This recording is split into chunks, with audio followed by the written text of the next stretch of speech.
Good morning, ladies and gentlemen. You're listening to WJOB 1230 AM and 104.7 FM in Hammond, Indiana. It is 6 a.m. and the sun is rising, and so shall you. It's the morning call with Tom Dabertin on Wednesday morning, and it's great to be here with you today. And we'll be here until 8:30, and then Think Parks will take over. So looking forward to it, and let's get right to traffic and weather. I got a text message this morning from Paul Goddard who said that the Bishop Ford is a mess. And just checking right now with Chicago traffic, and it is showing that there is construction and an accident right around just a little bit north of 130th. And it is backing up traffic all the way now over to the Ryan. So you really want to avoid the Bishop Ford. Otherwise, traffic is not bad in the area. As far as Northwest Indiana, I-65 looks good. There's still construction. 80-94, the toll road, Klein Avenue all look fine. The Skyway is building a little bit, probably because of the Bishop Ford. 294 looks good.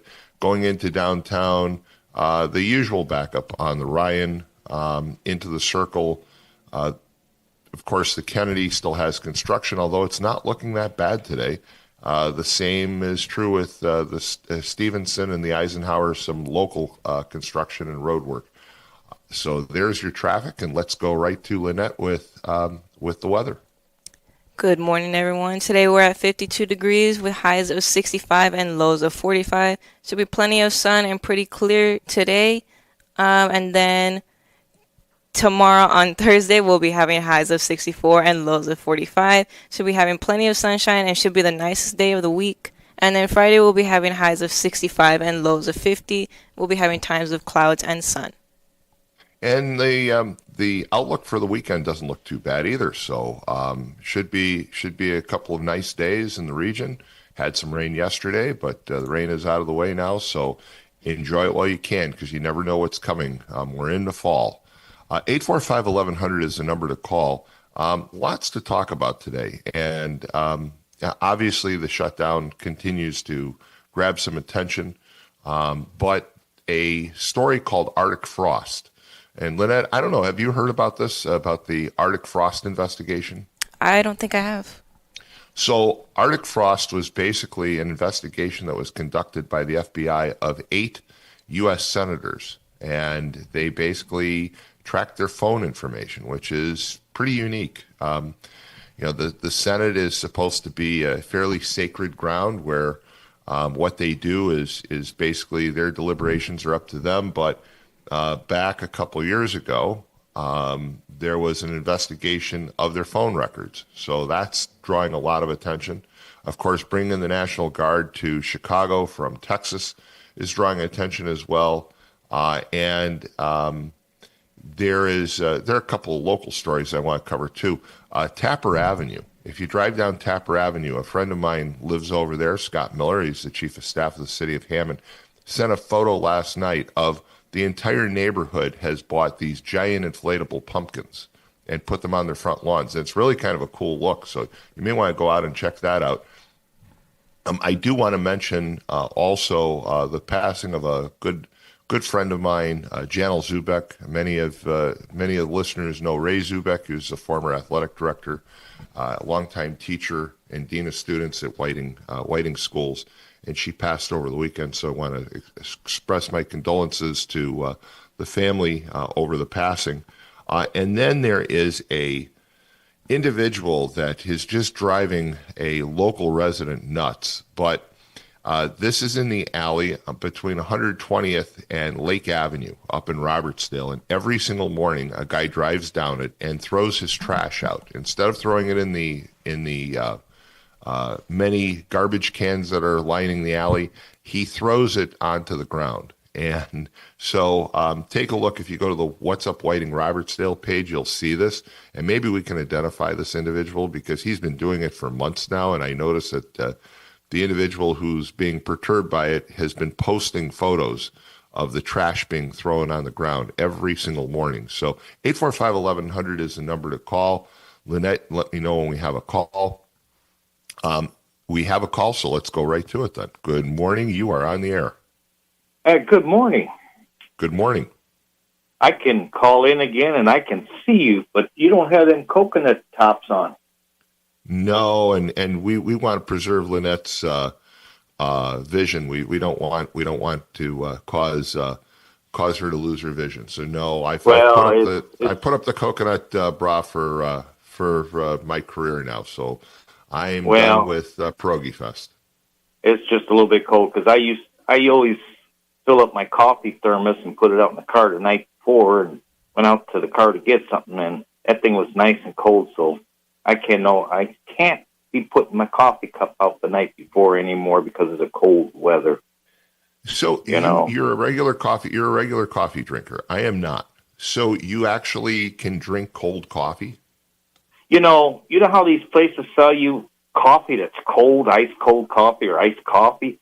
That stuff I tried that one time and I just can't handle it. But I'll take in when I was working doing my regular academy every morning, I would fill up my coffee thermos, go put it out in the car the night before, and I can drink it cold, hot, anyway, but I drink original coffee, and my wife got mad. The only time I can't drink it is if I leave it in the car and then it gets frozen. Then that's a no. I can't do that anymore. But to each their own. I cannot drink coffee. I messed around yesterday finally on this laptop because I was doing a bunch of work cleaning it up, and I thought I'm going to mess around with this YouTube again.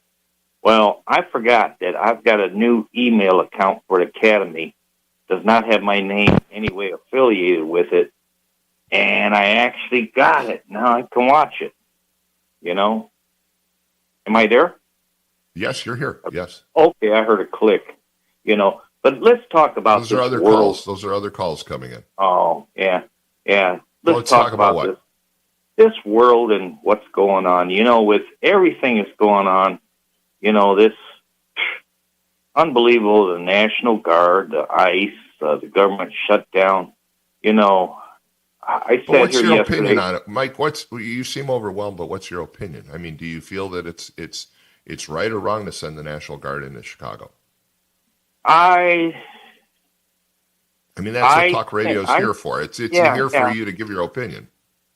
My opinion, if anybody out there don't like it, and I might not like theirs, but this is my opinion. I don't think they should be there, but the city of Chicago, the mayor, the governor should shut up and make the police do more enforcement in the area. I mean, things are going on in this city and in the city of Chicago, and I ain't going to say what race or politics or whatever it is, but they're playing politics with this, and they need to stop all the garbage of the politics and start cleaning up the city. I mean, if somebody has a shooting, they get the gun, find out the owner, put that owner in jail, and don't let. I just heard something on the news yesterday on one of the news channels I watch. Some criminal killed this young lady and had like 86 times he's been charged criminal and everything. 86 times, and they let him out? That tells you that our judges, the judges and the court system. It's the whole judicial system that really is in question at times. But because it's again, like the police department. The police department tries to do their job, and I give so much credit to the law enforcement that they're trying to do their job and catch the criminals and catch people doing wrong things. But then when they get arrested, they go to jail. As soon as they get in thing, okay, we let you out. Don't they check their records? Well, it's a good question.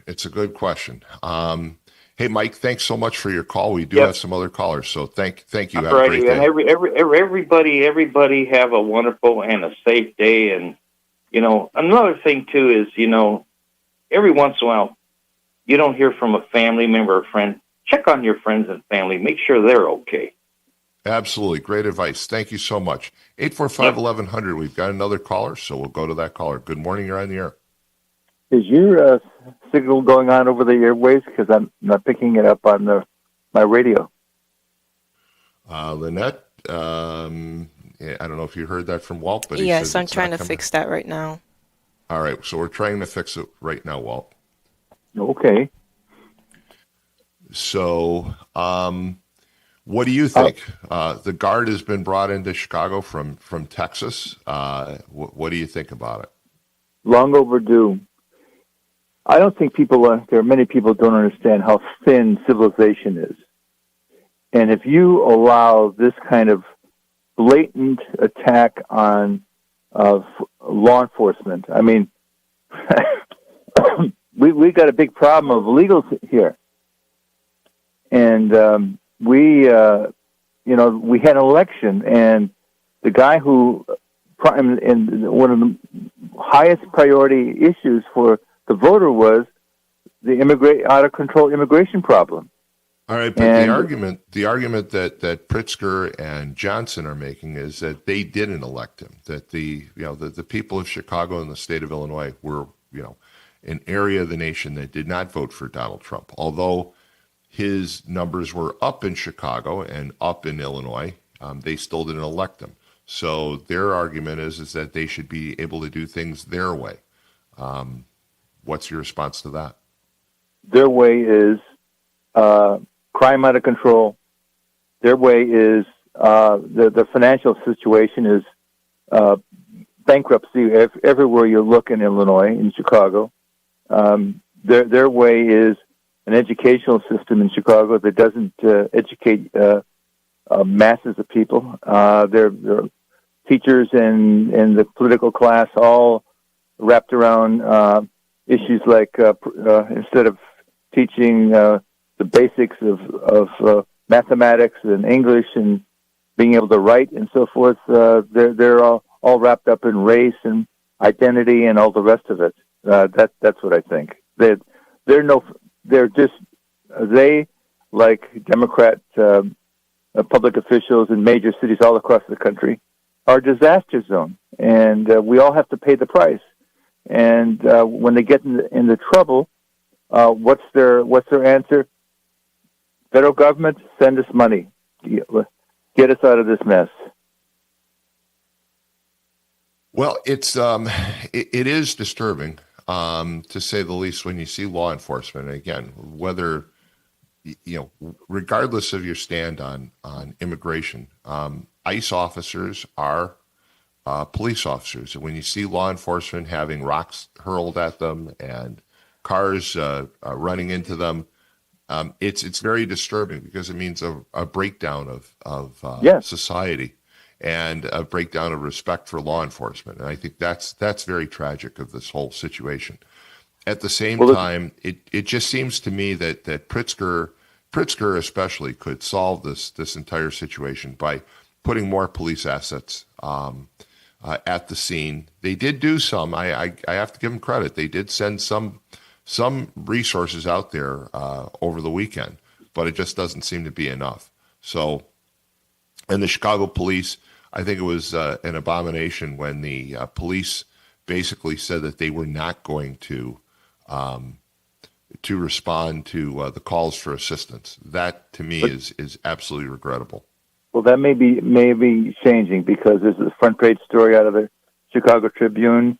Chicago police will respond to federal calls for help, Snelling says. Snelling is the superintendent of the Chicago cops. I wouldn't be surprised that there was a very intense meeting when Snelling basically told Mayor Johnson that if the federal law enforcement gets overwhelmed and they call us for help, we're going. And if you try to countermand that, get yourself another boy, and you can take this. It's interesting though, because as Chief of Patrol, John Hine, of course, is the one who issued the order not to respond, and that was just a few days ago. Well, I mean, to me, he should be held accountable. He should be demoted or fired, and nothing is happening to him. Or sent out, reduced to a patrolman, and then send him out there to deal with the mob. That might be a good approach. That might be a very good approach. Let me just interrupt you for a second. Lynette, are we able to fix the problem? Since we have Walt on the line, he might be able to tell us if it's working or not. Yes, it should be back on now. Okay, Walt, you want to check it real fast? There and it is. just see? Now it's fixed. Yep. Yep. Okay, there you go. All right. By the way, I know that you're conservative and you're very familiar with current topics. You're familiar with John Kennedy, the senator out of Louisiana, right? Yes. You got a book out now. Yes, it's the #1 book. And have you read some of the excerpts? I mean, it's hysterical. This is one of the funniest political books I think I've ever heard of. I actually am trying to order it, but it's on back order now. It's the #1 book. It is on back order all the way until December. But the title is How to Test Negative for Stupid. And here is just a sample. Here's a sample of some of the quotes that he has. Always be yourself unless you suck. I say this gently. This is why the aliens won't talk to us. If you trust government, you obviously failed history class. I believe that our country was founded by geniuses, but it's being run by idiots. Always follow your heart, but take your brain with you. I'm not going to bubble wrap it. The water in Washington, D.C. won't clear up until you get the pigs out of the creek. That's a really good one, too. I have the right to remain silent, but just not the ability. Common sense is illegal in Washington, D.C. I know, I've seen it firsthand. And I believe that we're going to have some new conspiracy theories because all the old ones turned out to be true.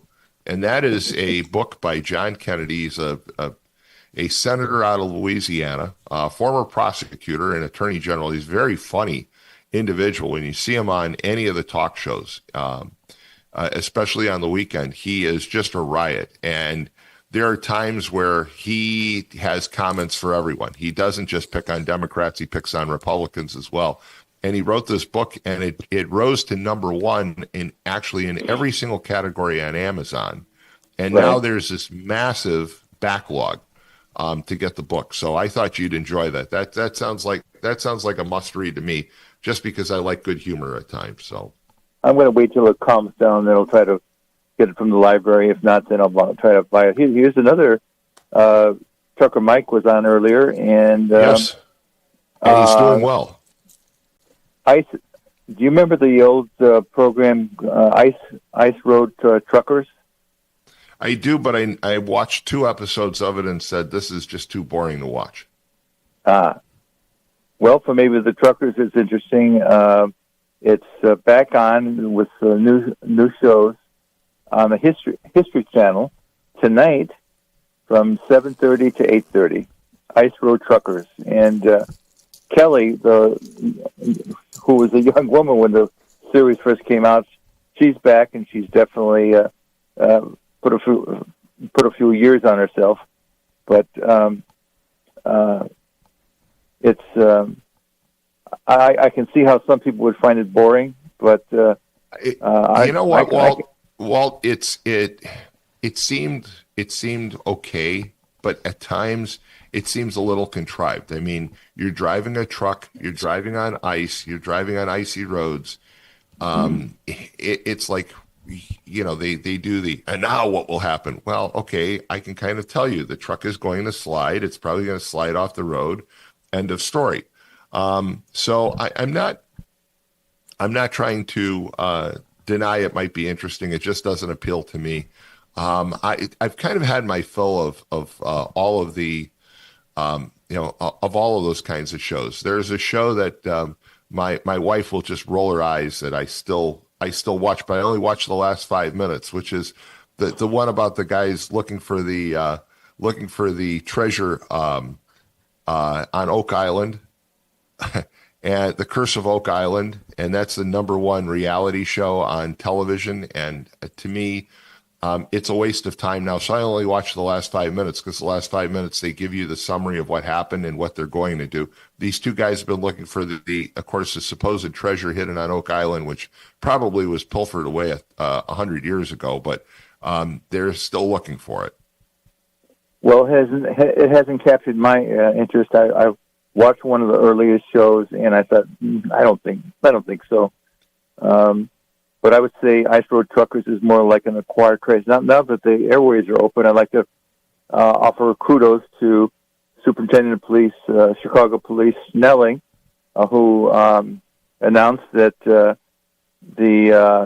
if the feds call for help, the Chicago cops are coming out. And I would say those knowing the Chicago police, those boys are itching. They're just itching to get out there and start dealing with the thugs. Well, I will say that I agree with you. I think that was one of the problems that existed, and I'm glad to see that Snelling stepped up. But at the same time, I also agree with you with your assessment on John Hine, the chief of patrol who gave the order not to respond. I think bumping him down to a patrolman and putting him out on the street protecting ICE would be a due perfect a due process. Absolutely. Perfect discipline. Hey, Walt, thanks so much for calling. Sure enough. Folks, we're going to take a quick break. It's 845-1100 to call in and chime in today's discussion. We're going to be here until 8:30, and then Think Parks is going to take over. But let's take a quick break. This is the Morning Call on WJOB 1230 AM, 104.7 FM. We'll be right back.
All right, we're back, and you're listening to Tom Dabertin on the Morning Call on WJOB 1230 AM, 104.7 FM.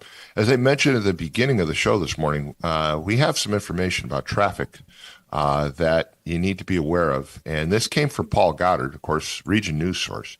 There is a backup on the Bishop Ford just north of 130th, and looks pretty bad this morning.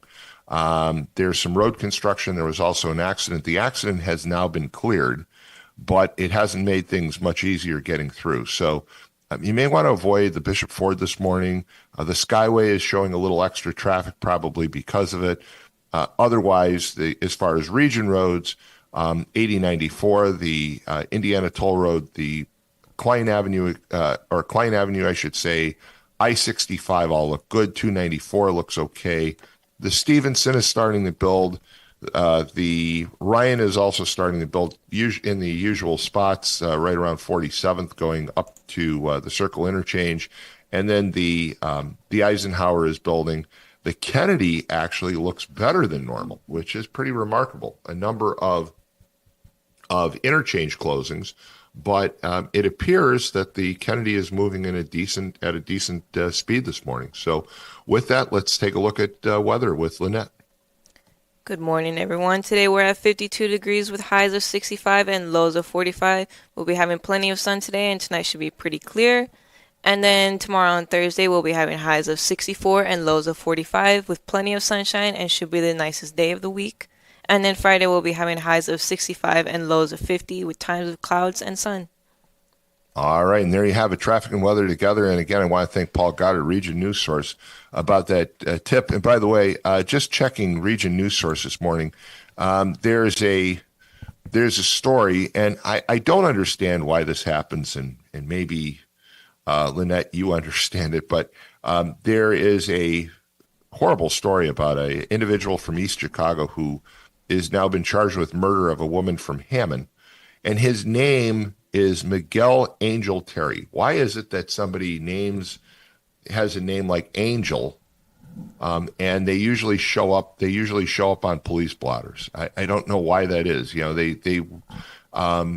It just seems such an irony that his parents had such hope for him, and now he's being charged with murder. But there's just an irony in the name. But anyway, I've noticed over the years when they post the name of a possible suspect, the name is Angel, and it just seems very bizarre. 845-1100 is the number, and Lynette says we have a caller, so we'll go right to the caller. Good morning, you're on the air. Morning, sir. How are you? Good. How are you? All righty. Yeah, you were just talking about the name Angel, and it first thought that came to my head was kind of like the people that named their child Richard just basically cursed them for life. True. I agree with you there. And I've told this story before, and I don't want to be crass, but I knew a couple of people with their last name. For example, one individual's name was Richard Hunt, and it's like, no, you didn't really name him Richard, and they did. So, anyway, I was listening to your previous caller, and he was talking about the actions of the superintendent from Chicago, and I yes. think part of the story was not explained by that caller. Because I listened to the press conference that he had the other day, and it led me to believe that, and correct me if I'm wrong, but that the Chicago Police Department would not be assisting ICE or the National Guard as far as their mission, but they would be sent out there to protect them. Well, that is what Snelling said, and you're right about that. However, the transcript and the actual audio recording of the dispatch shows that a chief of patrol by the name of John Hine said, basically told units to not respond. When ICE called for assistance the other day, it was the chief of patrol, John Hine, who told them to stand down and did state that they will not be responding. So Snelling has taken responsibility. Snelling says they will respond. But, when you have somebody as high up as the chief of patrol saying otherwise, I think the chief of patrol needs to be disciplined. There's no doubt about it. He made either a deliberate error or made an error in judgment. But it is true that John Hine, the chief of patrol, said that they were going to stand down and that they would not respond. Yeah, and that's he definitely needs to have some disciplinary action taken against him. Yeah, and I think Walt was the caller, and Walt had a good point, which is why not buck him down in the system and put him out on the street, and guess who can respond when ICE needs assistance? It's really tragic, and it's really unfortunate. I think it's part of the reason why the whole issue of the National Guard and the issue of what's going on in Chicago, if Pritzker and Johnson really wanted to counter Donald Trump and his comments about Chicago, they would simply enforce the law. They would make sure that the local police were doing their job, the state police were doing their job, the county sheriff's police, and there'd be no need for the National Guard. And unfortunately, Pritzker goes out there and says, there's no need for it. We're handling it. And then stories like this come out where, again, the transcript shows that dispatch said, per the chief of patrol, we are not responding. Right, but you also have to go back and reverse a lot of legal actions and ordinances that have been put in place. Back when I keep wanting to call her Beetlejuice, but I can't remember her last name. Lori Lightfoot. Lori Lightfoot. Yeah, Lightfoot. Thank you. But when she was in office and when Kim Foxx was the state's attorney or whatever, there was so much policy that was put into place that was just wrong. I mean, and it basically with the no chasing and all the other things, and first time offenders, they get a free pass and all that stuff. And basically what that did was that degraded the effectiveness of the police department. Oh, I totally agree with you, and I think that's part of the problem. But let me just point out that some of the policies that are in place in Chicago actually predate even Beetlejuice. Lori Lightfoot put some policies in place, and I think she put them into operation. But Rahm Emanuel and even Richard M. Daley, had a hand in declaring Chicago as a sanctuary city, and that's where some of these problems began. So there's plenty of blame to go around for a lot of people, and I know memory is jaundiced, and people like to say, oh, if Richard Daley were mayor, this wouldn't happen. But some of those very policies began with Richard Daley. So I think you have to blame a lot of people. Lori Lightfoot, my take has always been that she was Chicago's worst mayor. But then last year, they elected Brandon Johnson, and in fact, it was Andy Shaw, retired Chicago political reporter, who was on the show last fall, who said that Brandon Johnson's primary role as mayor is to make Lori Lightfoot look good, and he's right. He is an absolute disaster, and I don't think there's anybody that has been a bigger disaster as a mayor in the United States than Brandon Johnson. He just doesn't get it. I mean, he was out there 2 weeks ago claiming that there is not a budget shortfall, a budget crisis in Chicago, that there is a revenue crisis in Chicago. And a reporter said to him, well, what's the difference? And he said, well, you don't get it. He said, a budget crisis means that we're spending too much money. A revenue crisis means we're not getting enough money. And that's the problem. And he doesn't understand that budgeting basically means that you spend money and you account for how much money you have coming in. He doesn't get it. He's just clueless. I mean, he ran, before he was mayor of Chicago, he was responsible for approximately 35 children in his classroom. That's what he did. And look, I have great respect for teachers, but being the teacher of 35 children doesn't make you qualified to be the leader of 3.5 or a little over 3 million people. And that's what's really frightening, is that Brandon Johnson got elected, and he got elected, by the way. There are some callers that call into the show and call into the station, and they want to blame the minority population in Chicago. Brandon Johnson's strength was largely the white liberals on the northwest side of Chicago. That's where he drew his plurality from. That's where he got his support from, and now they've got what they asked for. Yeah, wasn't he also the same? Wasn't he also the same mayor that ended up saying, or maybe it was Lightfoot, but one of them came up and said, I think it was Johnson, that said that the only press he's going to talk to is going to be minority press. He's not going to talk to any white reporters anymore. No, that was Lori Lightfoot. That was Lori Lightfoot. She said that. And of course, if a white individual had made that comment, there would be national outcry. And Lori Lightfoot got away with it. There was some local coverage. It got a little bit of coverage on the national level. She said it was misunderstood, and everybody walked away from it. It's amazing that some people get a pass and some people don't. Look at the situation with this Virginia attorney general candidate, where he said basically he wanted to put bullets into one of his political opponents, not only into him, but into his children, who were 2 and 5 at the time. And now he says, well, I made a mistake. And you've got, Tim Kaine, the U.S. Senator from Virginia, who says, okay, well, he apologized.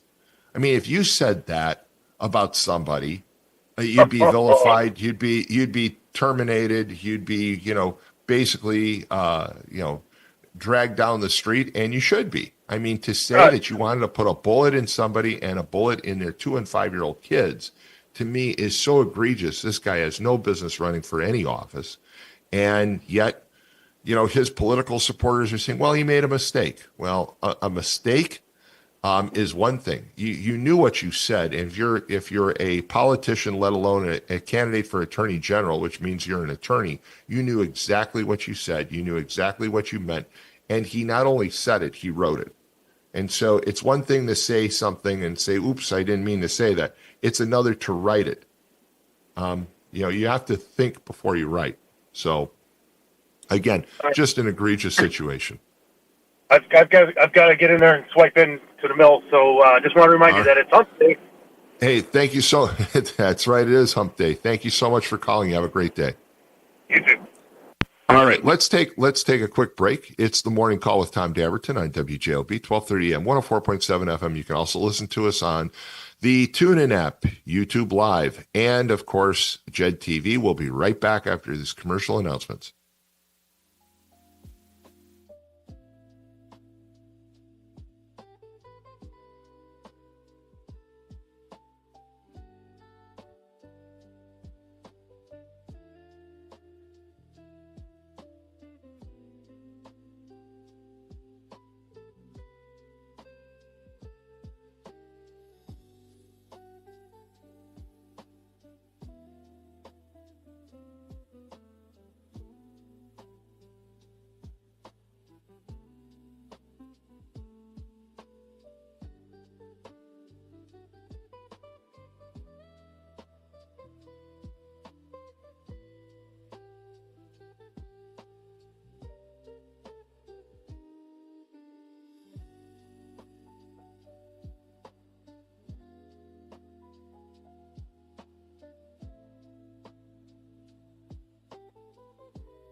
And we're back. It is now 6:42 in the region, and you're listening to the morning call on WJOB 1230 AM and 104.7 FM. Lynette, I don't know if you're aware of it, but coming up Monday is the official celebration of Columbus Day. Are you aware of that? Whoops, I don't think your mic is on. Sorry. Yes, I am. Yeah. Um, Columbus, of course, has been vilified and trashed over the years and blamed for just about everything. I think every ill in this country has been blamed on Columbus over the years. And I was reading an article about him, and the author actually pointed out that on top of everything else, Columbus gets blamed for all these problems, but he wasn't all that bright. I mean, after all, he thought that he had found a path to India and instead found a whole new world. But he gets blamed for a lot of Italian Americans. It's a day of celebration. They're proud of their heritage, and they have curtailed a lot of the celebrations that used to exist. So just wondering if listeners have an opinion about that. I mean, we try and blame everybody for everything. So you knew that Columbus Day is coming up. Why is that? It's also going to be Indigenous Peoples Day on the same day. Okay. So Indigenous Peoples Day. So there you go. I have no issue with celebrating anybody's heritage, but it just seems that we've kind of changed our view on Columbus. When I was a kid, growing up, Columbus was considered to be a hero. He discovered the New World. We found out later that he actually wasn't even the first one to be here. And the article was kind of interesting because it pointed that out. It said, on top of everything else, he gets blamed for everything, but he wasn't even the first person from Europe to be here. That the Vikings probably got here 200 years earlier. The story that I mentioned before about Oak Island, there's some pretty decent evidence that shows that the Vikings were probably there somewhere in the 1200s, and then there were a few other explorers that probably found the so-called New World, including the United States, before Columbus did. And the fact that Columbus set out and was so confused, he thought he died believing that he had found a path to India, and in reality he had missed it by several thousand miles, obviously. But is blamed for a lot of things. So to me, I think we should celebrate people's heritage. And if you want to celebrate Columbus Day, you can celebrate Columbus Day. If you're Italian American, it's your right to do so. 845-1100 is the number to call. Do we have a caller, or we're open? We do not. The lines are open.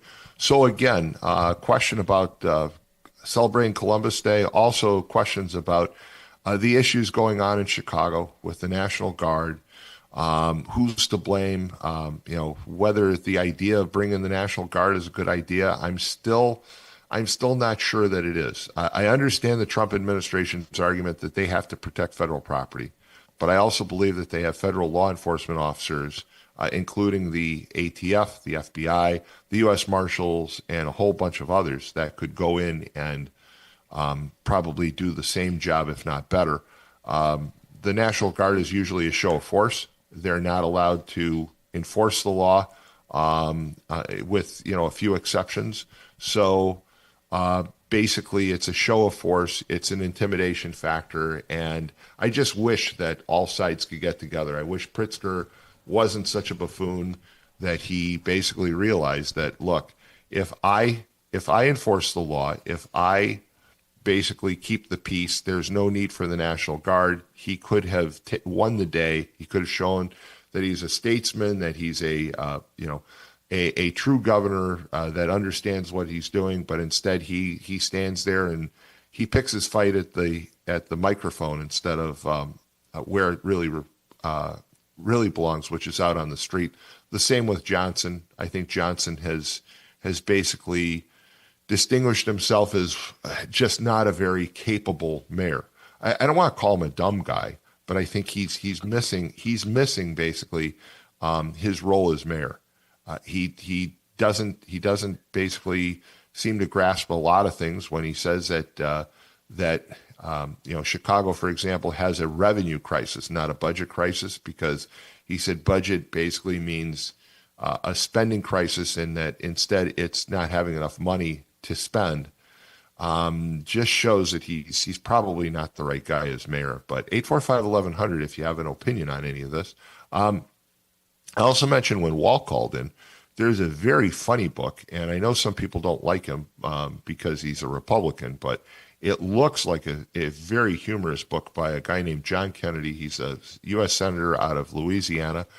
I heard an interview with him last night. He said that he came up with the book itself by using a dictaphone at his kitchen table, and that's how he wrote the book. And it's called How to Test Negative for Stupid. And he has some great quotes. And I love a couple of them where it says, you have the right to remain silent, but just not the ability. And common sense is illegal in Washington, D.C. I know that firsthand. Some of his quotes look to be very funny. I hope that that's not the entire book. And when it finally shows up, I love to read those kinds of books that I find out that I didn't waste $24 and find out that I found the best parts of the book online. So 845-1100 is the number to call. Locally, things seem to be quiet right now. But as I'd mentioned before, we have this Senate Enrolled Act 1, or SB 1, as it was called when it was being passed by the Indiana legislature, that's going to wreak havoc on local government, especially school systems. So we all want our children to be educated well. We want our children to have opportunities that we didn't have. And I know the argument is that you just can't throw money needlessly at the education system. But at the same time, you've got to pay good teachers a decent salary, and you've got to pay for all the buildings and all the athletic facilities that we've built. So someone has to pay for it, and the way to do that, of course, is through tax dollars. And the Senate Enrolled Act 1 basically cuts the amount of money that local communities, especially school corporations, are going to receive in the next few years. It also eliminates many of the referendums that have been used by some school districts to help prop up their revenue. And as those dollars go away, my question is, where do you anticipate or envision the cuts? So I'd like to hear from you about that, because we talked about this 2 or 3 weeks ago, and it's coming, folks. It's going to make a dramatic difference. It seems very unfair that the state of Indiana has decided to really cut costs by raising the amount of taxes on local residents and on residential properties, but not on commercial and industrial. We have a caller. Good morning. You're on the air. Good morning. You're on the air. Hey, good morning, Tom. Good morning. Hey, I know this. I don't know if this sounds, like I'm an old man or some idea out of the antiquities. But who says all these schools have to have all these sports facilities? I'm not saying there shouldn't be any, but why not build 2 and everybody share them? Well, I think part of the problem comes down to things like Title IX, which basically says that women have the right to the same athletic facilities as men. And that really set off a huge building boom in the 1980s and 1990s. Well, Tom, I don't mean to interrupt. I'm sorry. I don't mean to interrupt. I don't want to occupy your time either. But I just mean, why does every school have a football field? Well, I get your point. But I guess my point is that they have them. So what do you do with the ones that they have? I mean, it's like, for example, people are still debating whether they needed to build a new high school in Hammond or not. They built it. So at this point, it's not a question of whether you should build it. It's built, and now you have to maintain that new school. And that's the problem that every school district in Northwest Indiana is pretty much facing. So they've built all these athletic facilities. So are you suggesting that they get rid of the facilities that they have, or just let them fall apart? Or do you spend the money to maintain them? No, I don't want to say you just let them fall apart, just mantle them. Just that's it. You're not going to have that football field there. Guess what? That's it. I mean, it comes down, you have to save money. I mean, not every school has to have a football field. For a school to have a pool what's the correct term? And is that a natatorium? Natatorium is the correct term, right? Yes. It's god awful expensive to have one of those. It's very expensive. You're absolutely right. So why does that? I don't know how many are in the area, but out of the number of students that we have, and the number of pools, and the number of swimmers, why do we have them? Drain them. Make something else out of it. I mean, if they have to say, I'm not saying that children or students shouldn't have athletics by any stretch of the imagination. I guess I'm going to echo or mimic something Kuziak said. I don't know if it was recently or if it was just one of the replays. I don't mind kids having, an athletic field, but these kids are not playing to this. It's not pro ball. There is a point where it's not. We've forgotten that these are children playing games. We've turned it into, my God, it's got to be state of the art. It's got to be the best. No, it really doesn't. You bring up some really good points, and look, I agree with you that because somebody else has a really nice field, does that mean that your son or daughter has to have as nice a field as theirs? Some years ago when Whiting built the field known as Oil City Stadium, okay, it was built so that it could be used by, amongst other things, it could be used by Whiting High School.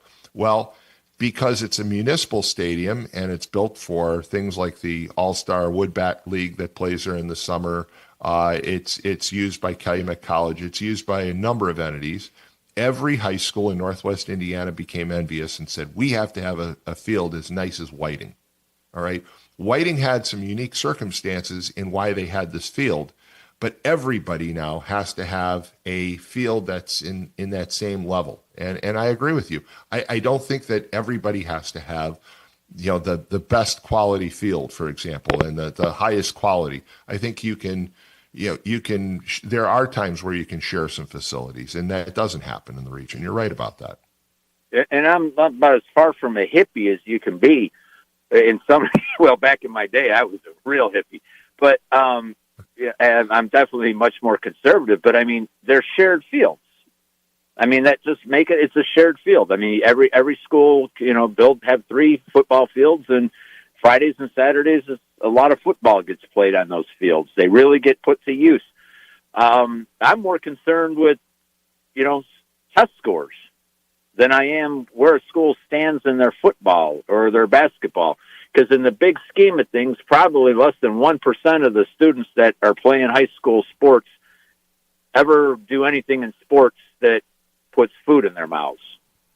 I'd be willing. I agree with you. I do agree with you. Although I think that experience certainly helps build a lot of skills. So it sure does. But that the same character and the same traits that are learned, or I don't know if they're learned, but they are shared.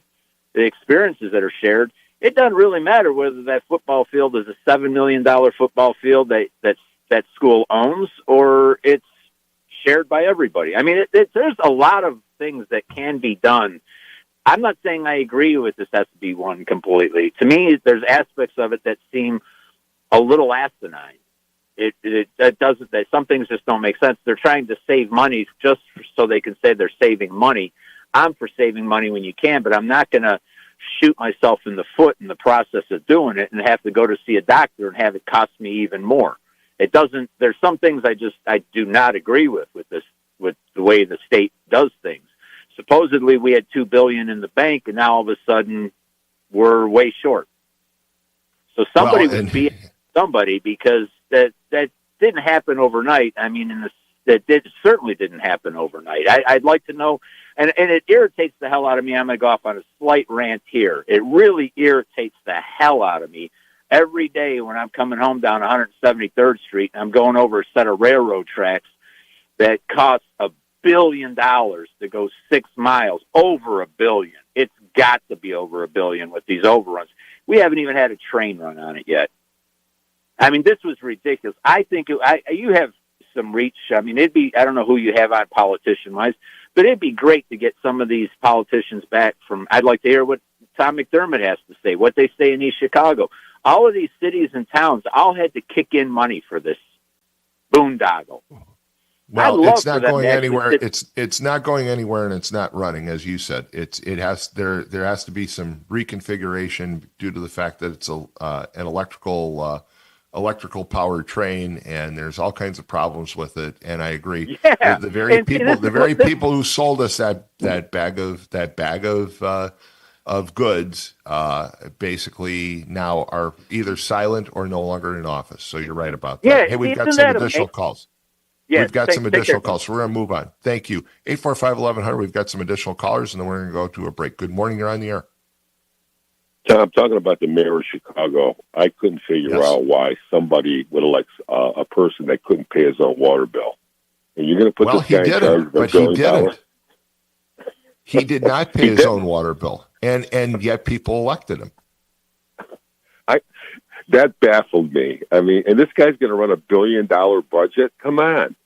Oh, it's multi-billion. I mean, it's multi-billion. It's such a large operation, and he doesn't have a clue as to what he's doing. And it's obvious he doesn't. When you watch him at a press conference, I mean, this is the mayor of the third largest city in the United States, and he looks so clueless.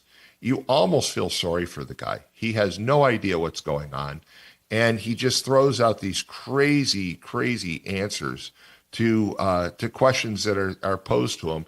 And again, saying that, Chicago doesn't have a budget crisis, it has a revenue crisis. And then arguing that there's a difference. It's like, really? I mean, you're not showing that there's a shortage of revenues. He admitted that they're collecting the monies that they expected to collect. But he said, well, it's still a revenue crisis in his book. And I don't want to read his book, I guess. So it just doesn't make any sense. Well, as far as the National Guard, I think they're definitely needed in the city. You need to put them on the Dan Ryan. You need to put them on every exit. You need to put them on every red light stop. It's out of control, and the police cannot control. But let me ask you this. The National Guard can't arrest people, okay, without invoking the Insurrection Act. So they can't arrest people. So if you have them standing there, is it just the intimidation factor that you're hoping for? Because it's not actually going to allow them to arrest those people.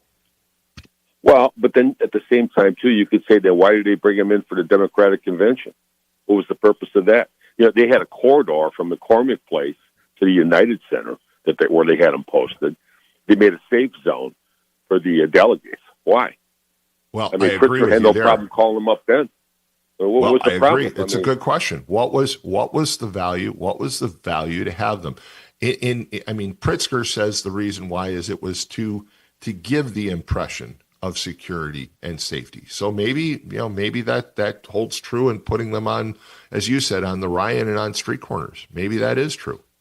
I heard Willie Wilson, the former candidate for mayor, who said you need to have the National Guard on the street corners in the neighborhoods, not in the main areas. Put them in the neighborhoods where there are people, there are elderly individuals that can't go to the grocery store without having to pay a fee to local gangs to walk down the street. I mean, to me, that's horrible. It's a horrible situation. Absolutely. By the way, I'm trying to get Willie Wilson to come on one day as a guest. I've actually spoken to his staff, and they're considering it. So I'd like to have him come on because he has a very unique view. He's a very wealthy man, a very successful man, and has a very unique view of what's going on in Chicago, and I'd like to get him on here. He would be a good guest. One last thing. If you saw what these protesters are doing at that Broadview facility, it's ridiculous. You know what? If you want to protest, give them a designated area, which I think they've done now, and say you cannot step off that curb, you cannot block traffic, you cannot block the vehicles coming in and out of the facility. Some of the abuse that these guys have to take. I agree. Throwing rocks and bricks is wrong. But here's the problem too. You have to blame the news media to a certain extent because a lot of those protesters that are out there, they're not protesters. It's not you or myself or Lynette saying, I'm going to go out and protest because I don't agree with this. These are professionals. These are people that are getting paid to basically stand out there and protest. And to me, I want real people protesting, not phonies that are just getting paid to stand out there. And when you talk to them, they say, I'm not even sure why I'm here. Hey, thanks for the call. Thank you. Lynette, can we take one more caller and then we'll go to a break? All right, we'll take one more caller and then we're going to go to a break. Good morning, you're on the air. Hey, Tom, you sound a little different today. Are you off-site? You can't be in the studio. There's no way. I am off-site, yes.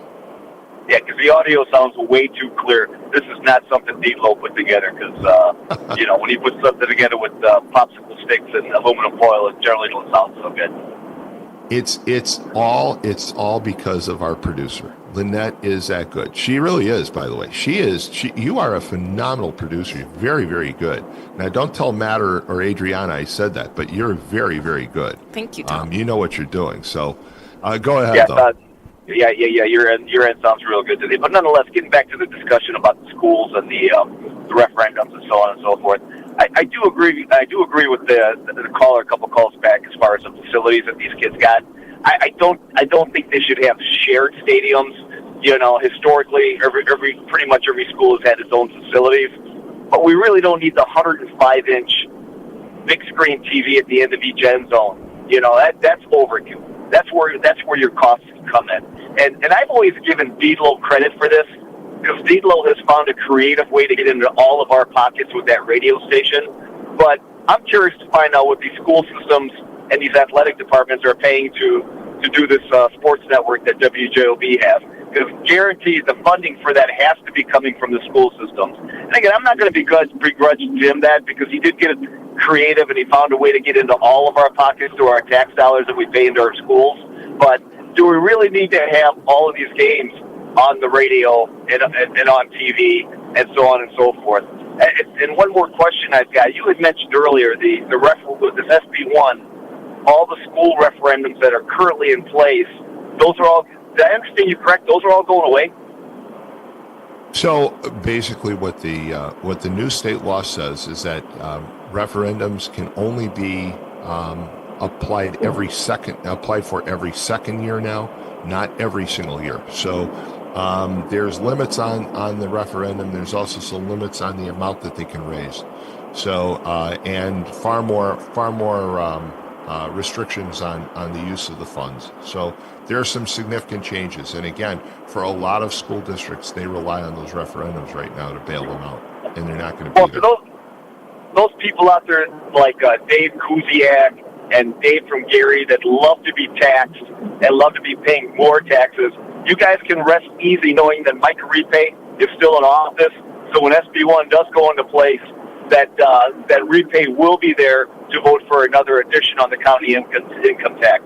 They will find that revenue. If it's not coming from a referendum or whatever else for the school systems, we will be paying more at the end of the day. You can rest assured, as long as guys like Repay are there.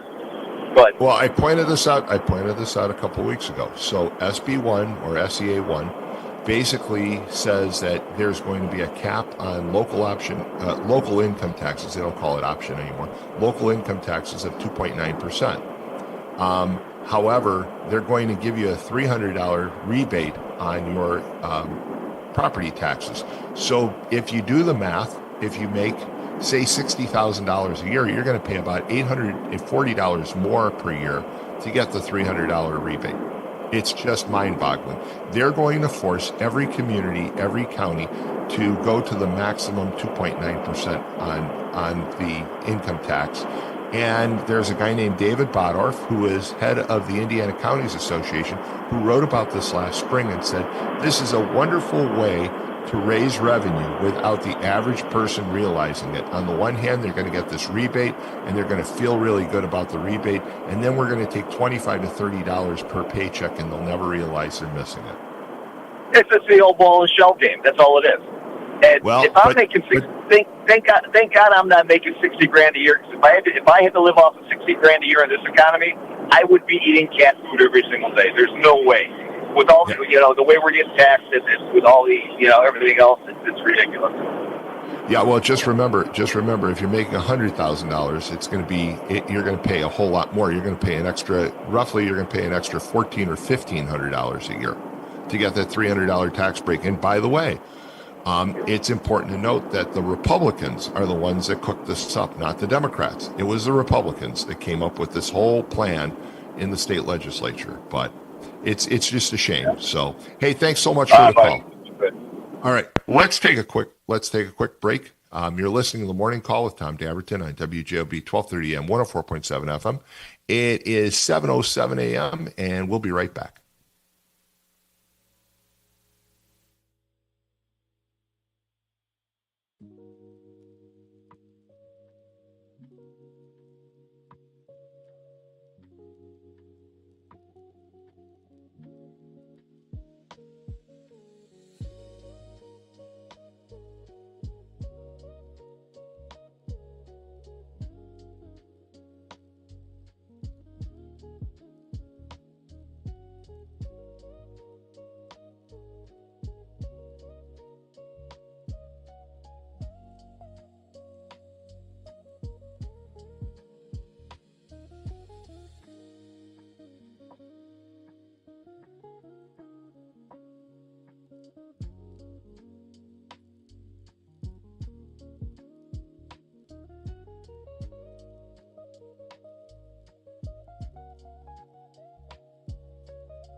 All right, we're back, and we're in our second hour.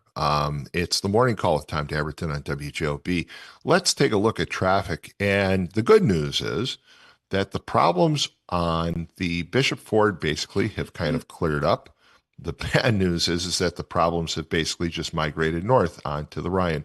The Ryan is pretty much now backed up south of the entry of the Chicago Skyway. It's solid traffic all the way into downtown. Looking at the Stevenson, the Eisenhower, the Kennedy are all parking lots. 294 looks pretty decent, however. Going across the line back into Indiana, 8094 looks decent. I-65, the toll road, Klein Avenue. And I should mention Lakeshore Drive is not bad this morning. The Chicago Skyway is looking fairly decent right now. But of course, as soon as you get off the Skyway onto the Ryan, you're in a parking lot. So sit back and enjoy your drive in this morning and keep listening to us and give us a call at 845-1100. And with that, let's turn it over to Lynette. Good morning, everyone. Today we're at 52 degrees with highs of 65 and lows of 45. We'll be having plenty of sun and should be pretty clear today. Tomorrow and Thursday we'll be having highs of 64 and lows of 45 with plenty of sunshine and should be the nicest day of the week. And then Friday we'll be having highs of 65 and lows of 50 with times of clouds and sun. All right, and Lynette, where did you go to high school at? I went to Morton at first, and then I graduated at East Chicago Central. Okay.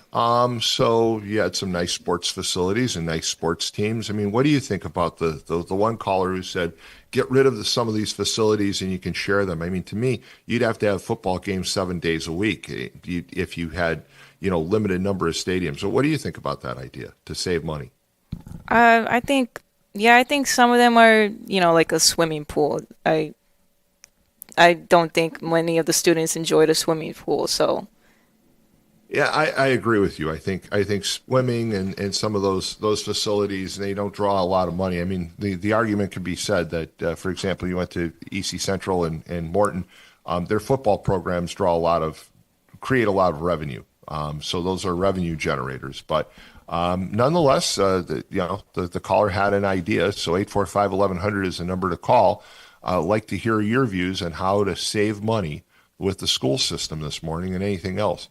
And we have a caller, so we'll go right to the caller. Good morning, you're on the air. Hey, good morning, Tom. It's Mont. I heard you talking about the Senator Kennedy book. Yes. I wanted to let you know that it's available on Audible for, I think, less than $18, and it's narrated by the senator. So it's in my wish list. I got the new Jack Carr novel. I've been waiting for it, so I got it yesterday, and it's amazing. It's a prequel to his Terminal List series. So that's what I'm listening to now, but thought I'd share that with you. It's available on Audible. What you've mentioned before about listening to Audible books, and I'm just not comfortable with it. I know that a lot of people are, but I'm just not comfortable with the idea of listening to audiobooks. My son does it. A lot of people do. I like holding a book. I don't like reading electronic based books either. Well, I like having that book in my hand. I'm pretty much staring at a screen all day, and last thing I want to look, I'm trying to save my eyes, okay? So Right. listening to a book, I enjoy it. I don't have cable. I heard you talking earlier about, like, you're not really into the series, like the Oak Island Reality series, anymore. yes. Yeah, I Yep. basically have determined that, 2 weeks ago I went to the Rally Conference to listen to Sam and Peter pitch Jed TV to a bunch of investors. They did a great job, by the way. I think I've already called in and mentioned that. You did mention that, and I saw part of it, and they did a really great job, no doubt about it. He really understands the business model now, the business thesis, and I think it's just a matter of time that thing becomes like the next ESPN, and I hope it's headquartered in Northwest Indiana. That would be an amazing thing for this area. But, staying down in a hotel gave me the opportunity to flip through some cable channels, and I got to tell you, there was not one damn thing. Oh, I'm sorry, I didn't mean to swear. Not one It's thing okay. on cable on 100 and some channels that I was interested in watching. It's all formulaic. You talked about Oak Island. It's like, how many seasons? What is it, 13, 14 seasons where, we're just about we're closing in on where the treasure is. Okay? That's the same model as the guys who search for ghosts. They're like, we just barely missed the ghost getting on camera, but we know it's here. It's just all so much garbage. And so frankly, I don't miss any of it. I'd rather listen to a book. It's listening to someone's own creation. It's not like something that was like studied and worked out in a, Hollywood, Los Angeles conference room with a bunch of writers. It's just someone else's creativity, listening to it one-on-one. That's why I like Audible. Well, again, I agree with you to the extent that it's a lot better than trying to burn your eyes out. I can't get used to a Kindle or reading it electronically. It's probably better than what is on cable. I have Sling, which, just is a cheaper version of cable, I guess, because you get the same channels. But some of these reality shows are just such a waste of time. In fact, thinking about shows that are on television right now, the only show that I watch regularly, which would not be a surprise to you, is Shark Tank. Okay. I mean, Well, that's the again, only it's show one that I watch person's on a regular creativity. basis. Again, it's one person's creativity being presented. It's not like a group think. Everyone's got to be represented. There's got to be, one African American, one Hispanic, one Asian, one gay person, one transgender person in the cast. It's just one person's creativity being presented. And I think that's what they need to get back to on TV or even in the movies. It's horrible. What's creative now is just garbage. Well, did you hear the latest out of Netflix? Netflix has now sanitized the graphic that basically represents the James Bond movies, and they've taken the gun out of the hand of James Bond. I mean, James Bond always carries a gun, and so they thought that it was not appropriate to show James Bond holding a gun, even though if you watch the movie, he's carrying a gun the entire time. But they've sanitized it. It's going to confuse a lot of people when they see the graphics for Goldfinger, now without the gun.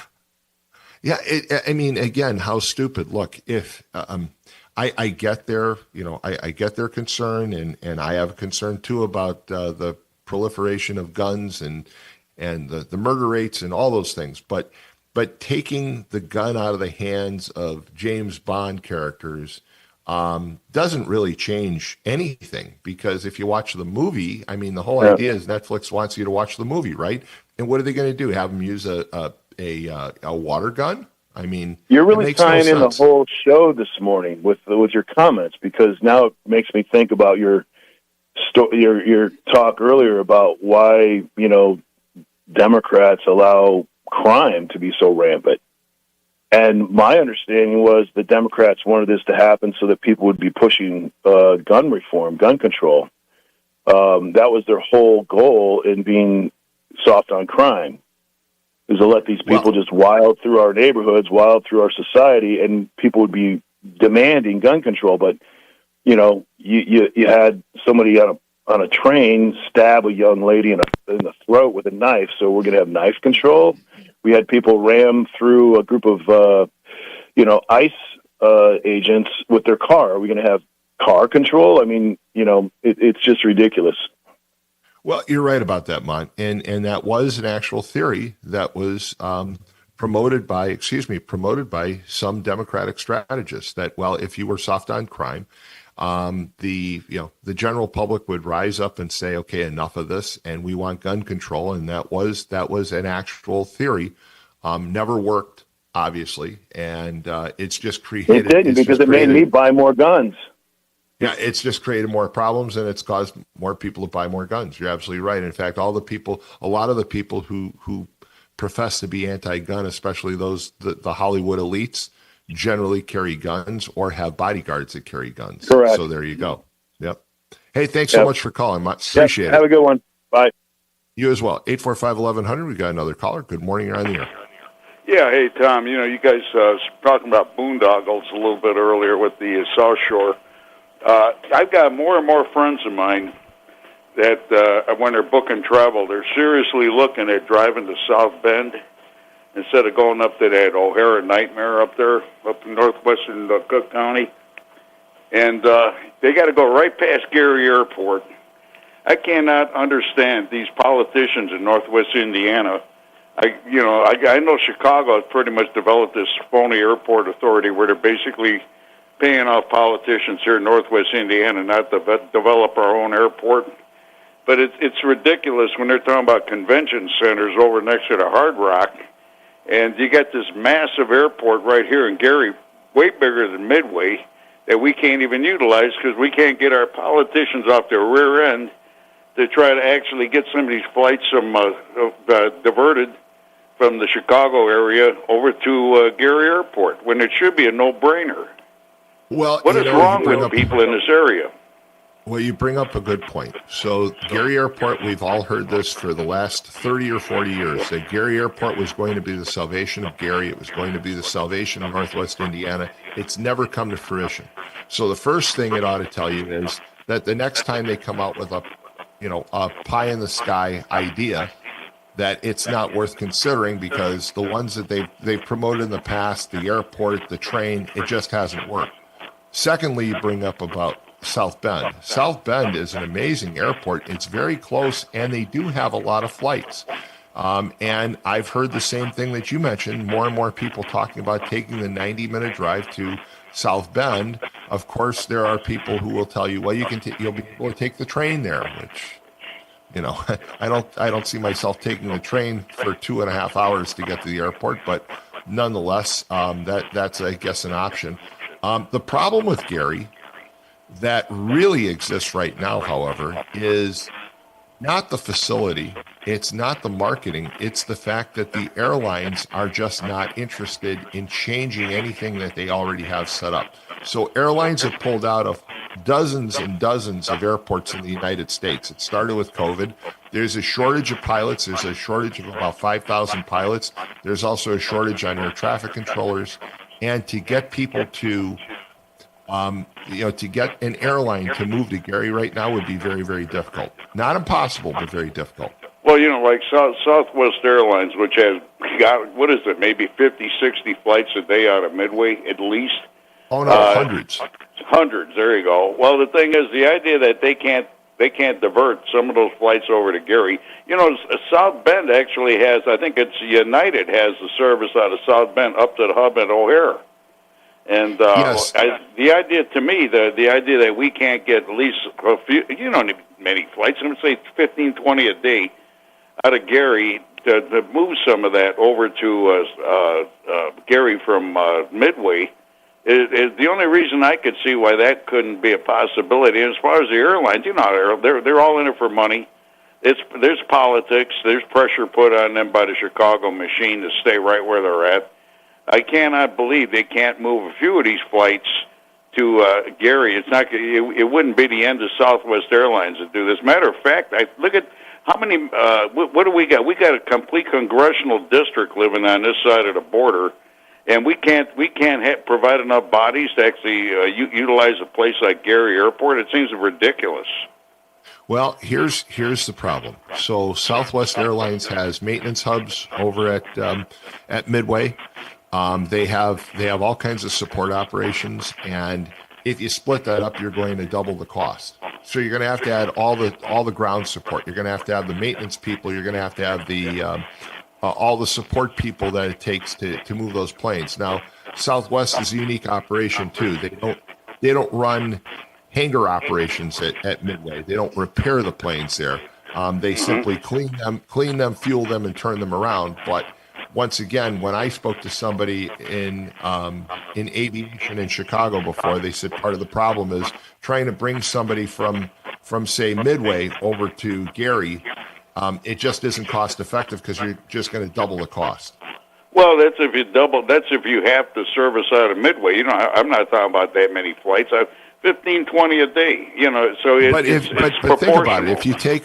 Think about it. If you take those 15 to 20 flights out of Midway, you're going to have to service those planes when they come in, right?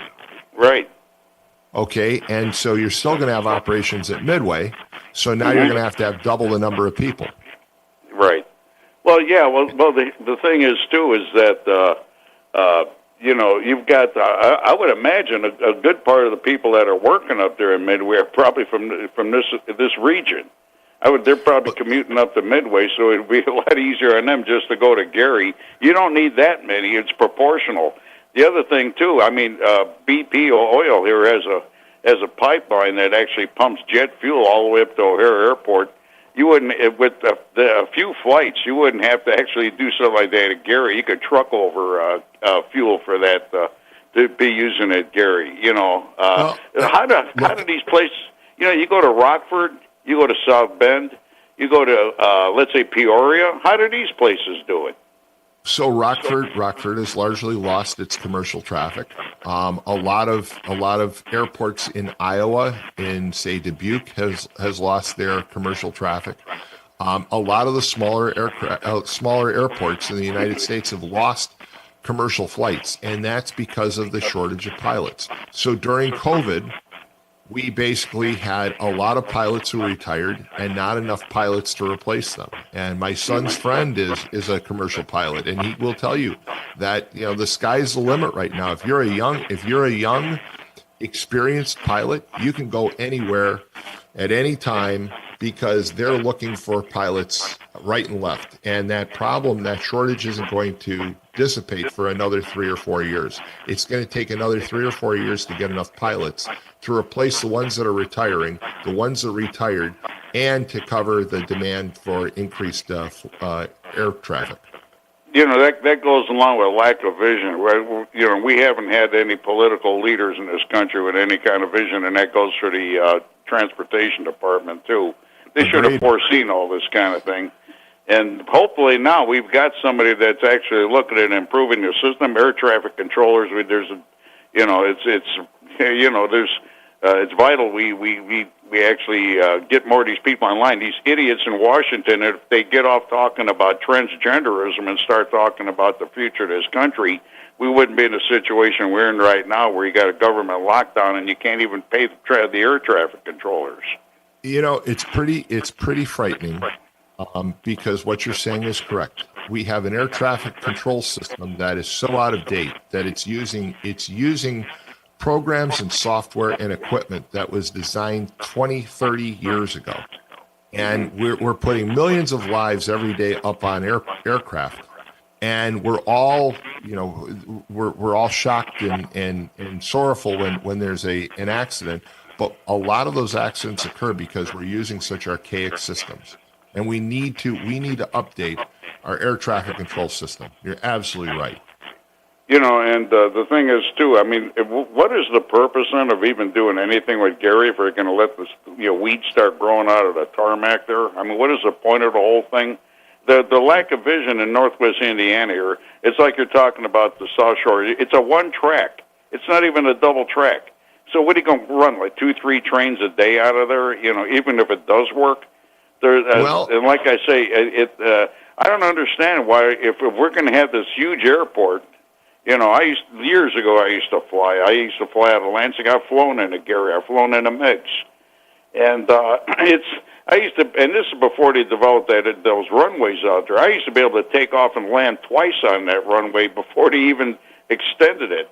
We've got, there's nothing O'Hare has over Gary as far as runway lengths and that kind of thing. There's no reason you can't even land the heavies there.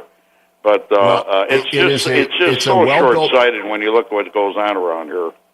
It's a well-built airport. It has the facilities, but at the same time, getting an airline to actually locate at Gary is very difficult. And when they have located there, people in Northwest Indiana didn't support it.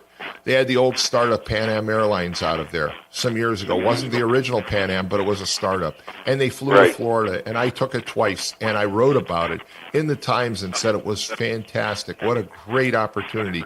And you know what? The second time I flew, there were like 8 people on the plane. That's why they pulled out, because they couldn't make any money. So, hey, a good point, though. Very good points. Thanks so much for calling. Okay, Tom. All right, it is 7:30 a.m. You're listening to WJOB 1230 a.m. 104.7 FM out of Hammond, Indiana. And this is the Morning Call with Tom Dabertin. We're going to be right back after these commercial announcements. We're going to take a quick break.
All right, and we're going to get right back to the show, but let's do traffic and weather together first. As far as traffic, we are still looking at some problems on the Ryan, the Kennedy, the Eisenhower, the Stevenson. 294 looks decent. In Northwest Indiana, we're not looking too bad. 8094, the Skyway, even though that's across the line, sorry, the Skyway, Klein Avenue, and the toll road looked pretty decent. The area around the earlier bottleneck on the Bishop Ford seems to have been dissipated. However, now the backup is all the way from the Bishop Ford onto the Ryan. So that problem just migrated a little bit north. 294 is probably your best bet to get around the city. With that, let's go to weather with Lynette. Good morning, everyone. Today we're at 56 degrees with highs of 65 and lows of 45. We'll be having plenty of sun today and should be pretty clear tonight. Tomorrow and Thursday we'll be having highs of 64 and lows of 45 with plenty of sunshine and should be the nicest day of the week. And then Friday we'll be having highs of 65 and lows of 50 with times of clouds and sun. All right, and there you have it. 845-1100 is the number to call. And we've been talking about a lot of things this morning. I know we have a caller, but this is just astounding. There's an announcement that Jesse Jackson Jr. is going to run for office again. I thought he couldn't, but he is going to run for office again. So he's trying to reclaim his old congressional seat. So basically a lesson in politics that it looks like we'll see if the voters learn from their mistakes in the past. 845-1100 is the number to call, and I think we've got some blinking lights there. So good morning. We'll take those calls. Good morning. You're on the air. Morning, Tom. How are you doing? I'm doing great. How are you? Doing well, thanks. I see you have the green screen behind you, huh? I have the green screen this morning. Yes, I am. I'll admit it. I'm down in Florida. And have you ever heard of something called the King's Tide? No, sir. So the King's Tide is this phenomenon that occurs when you have strong rip currents. So you have higher than normal tides in the ocean, and basically you have a full moon, and it causes higher tides than normal. And of course, where my condo is, I sit actually between the ocean and the intercoastal waterway. So it's kind of an island. And when you have high tide here, it's so high that the streets flood. So you can walk down the street and it'll look totally dry. And 30, 45 minutes later, the manholes literally discharge into the street. The streets fill up with water, curb to curb, and it dissipates in about 30 minutes time. And it's the most bizarre thing you've ever seen. So you've got a street just behind our condominium that completely floods, about 4 blocks long, but in an hour, it's gone and it's perfectly dry. And this is called the King's Tide. It's supposed to actually peak today, and it'll dissipate by the weekend. But there's nothing you can really do because, of course, you're talking about dealing with the ocean and with the intercoastal waterway, which is connected to it. Now, does that have anything to do with the full moon? It does. So it's the fact that we have a full moon and we have rip currents currently offshore, so it's pushing up the tide. So they call this the King's Tide, the highest tide you can have. And actually today at 9:43 Eastern time, they're calling it the crowning tide, which is the highest tide of all. So these are near record tides. But it's just a very bizarre situation because you'll walk down the street and you'll say, oh, it looks great, everything's fine. And 20 minutes later, the street's flooded. And then 30 minutes later, the street's dry. It's just crazy. No, I've never heard that. Yeah, that is crazy. I'm going to try and take some photos today and post them on Facebook. Cool. Yeah, I'll look for them. I will definitely look for those. Hey, So would you mind if I did a little bit of a quick advertisement? No, go right ahead. Okay, it's for our church. We Sure. have some exciting news for the Maryville Highland Griffith area. Lakewood Enterprise Baptist Church on 5480 Chase Street will be hosting their very first, and we're planning on doing this every Wednesday night, Full Throttle Biker Church service. Okay, the service Biker is open to church? everyone. Yeah, Biker Church, yes. So what kind of bikes are we talking about? Harleys, Indians. If Okay, so the thing about it is, yeah, motorcycles. If it's open to everyone, bikers and non-bikers. Okay.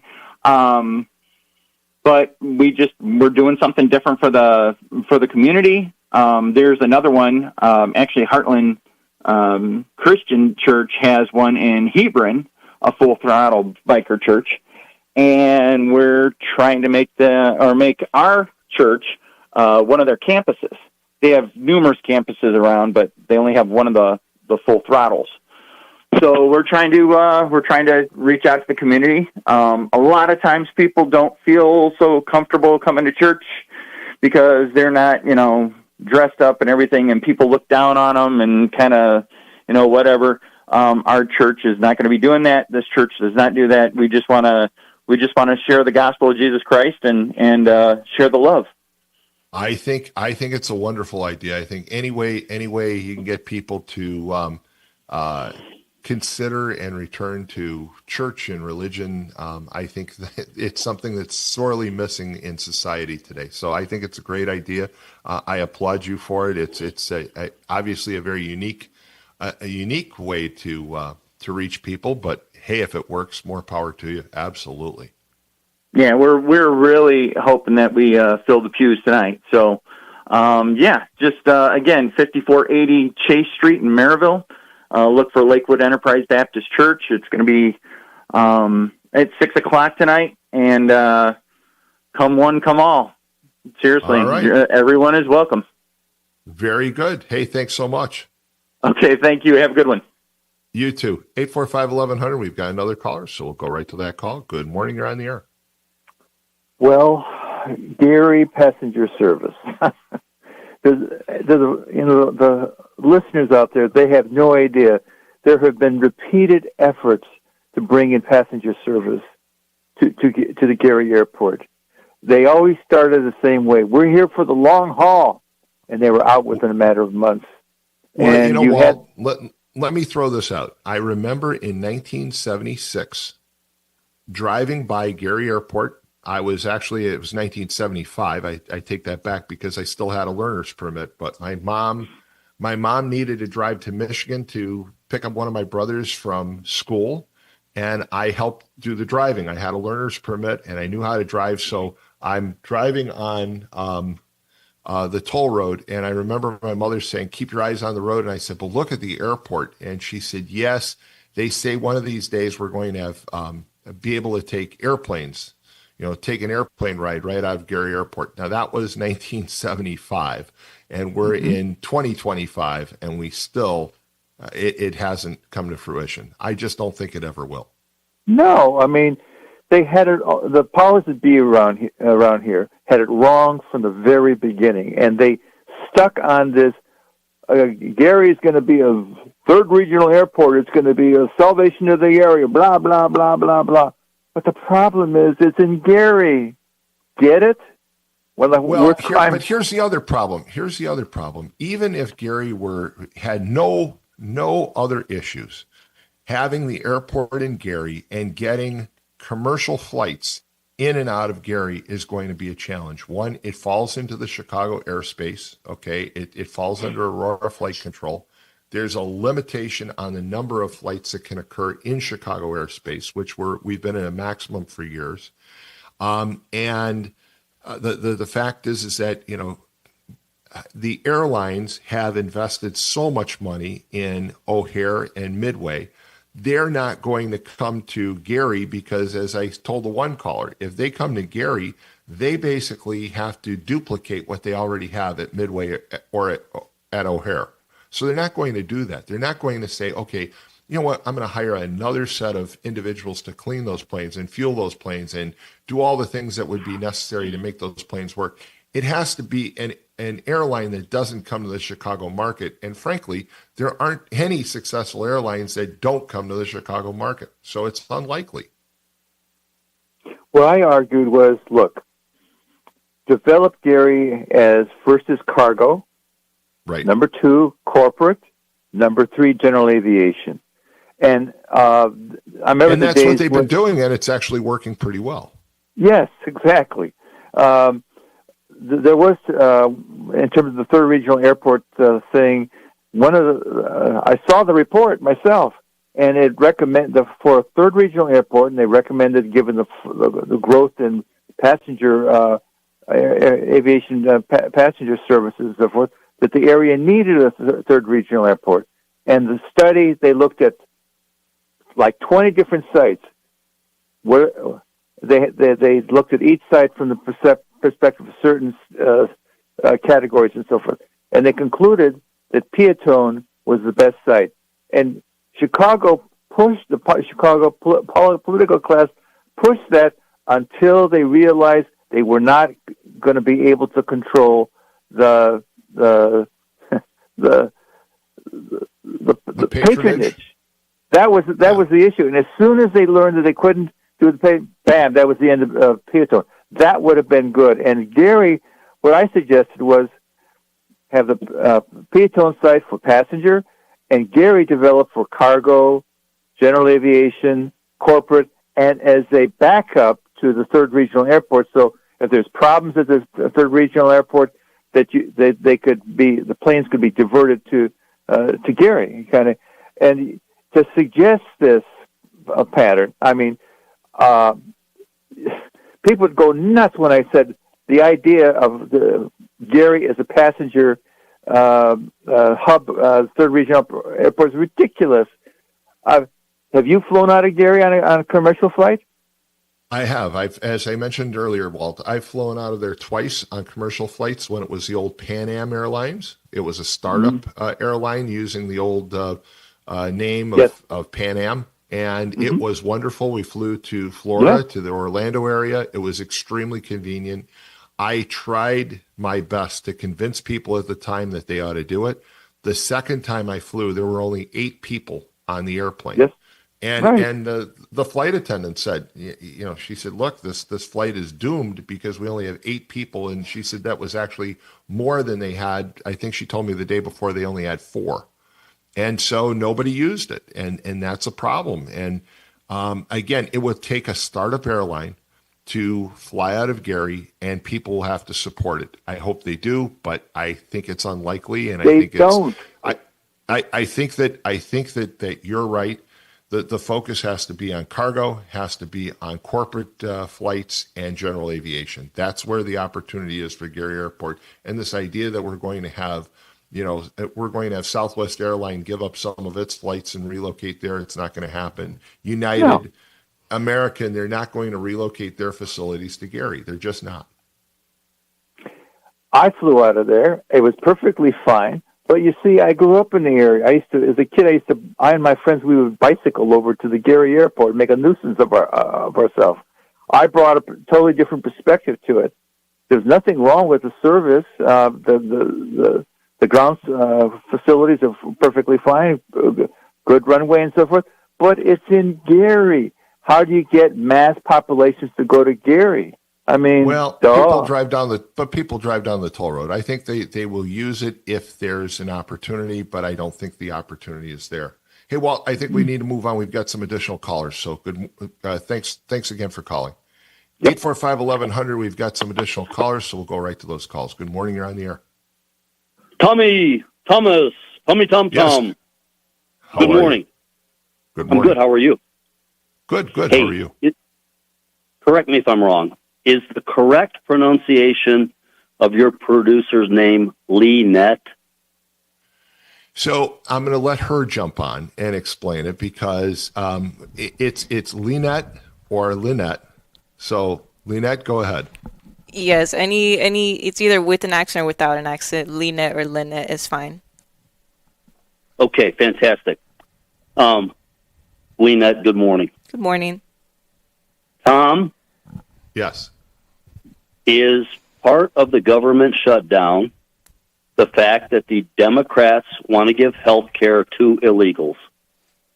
Oh, there's no doubt about it. Look, if you just take the facts, if you just read the continuing resolution that was proposed, that was introduced to the Senate, it simply is the same continuing resolution that they've used the last 13 times. It just extends government funding at the levels that it is. And the Democrats are refusing because they want to add dollars back to fund health care for illegal aliens. They want to fund $500 million for the Corporation for Public Broadcasting, which I think is just totally reprehensible.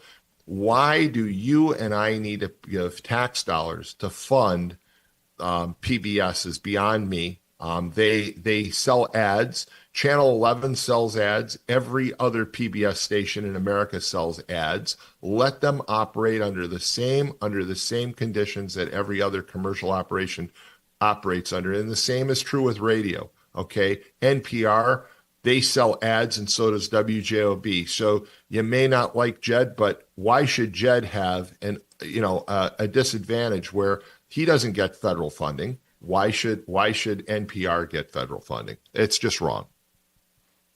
Okay, because I haven't heard my congressman come on the air and give the facts in this, and obviously Tom Dabertin does not have enough juice to get him on his show.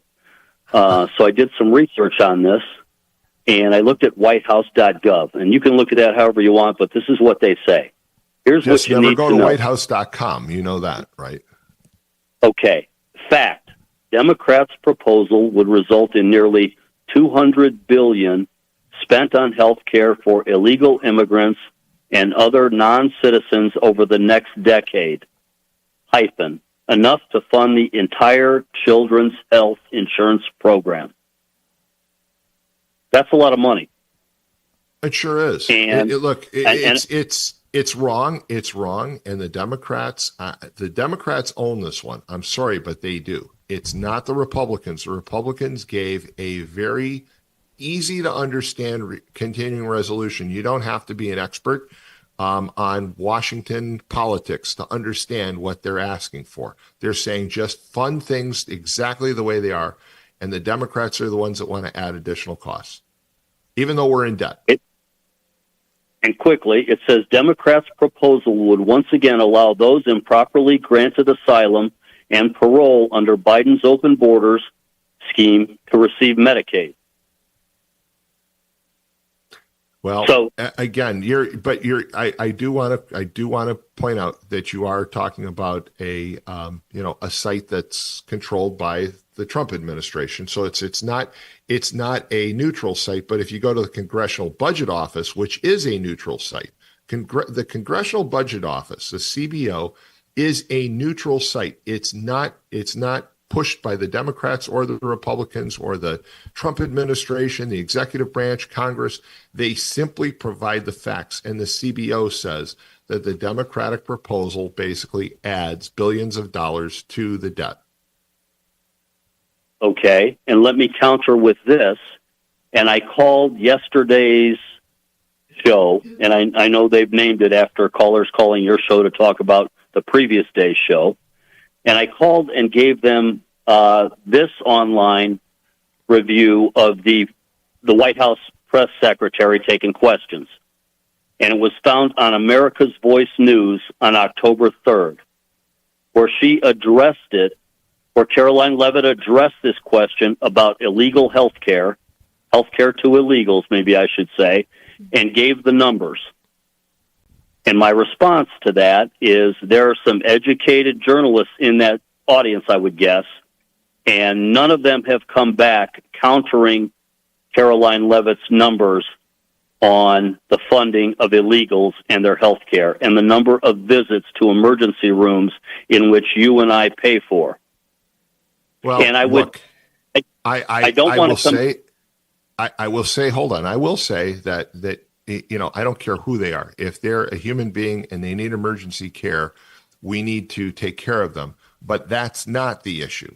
The issue is that they want to extend Medicaid benefits basically to those individuals who they themselves, including Chuck Schumer, including Hillary Clinton and many others, said back in the 1990s and early 2000s was not something that they were in favor of. There are videos, there are countless videos of them making these statements, and all of a sudden now they want to do exactly what they said for years shouldn't be done. So go figure. By the way, what's the name of the new show?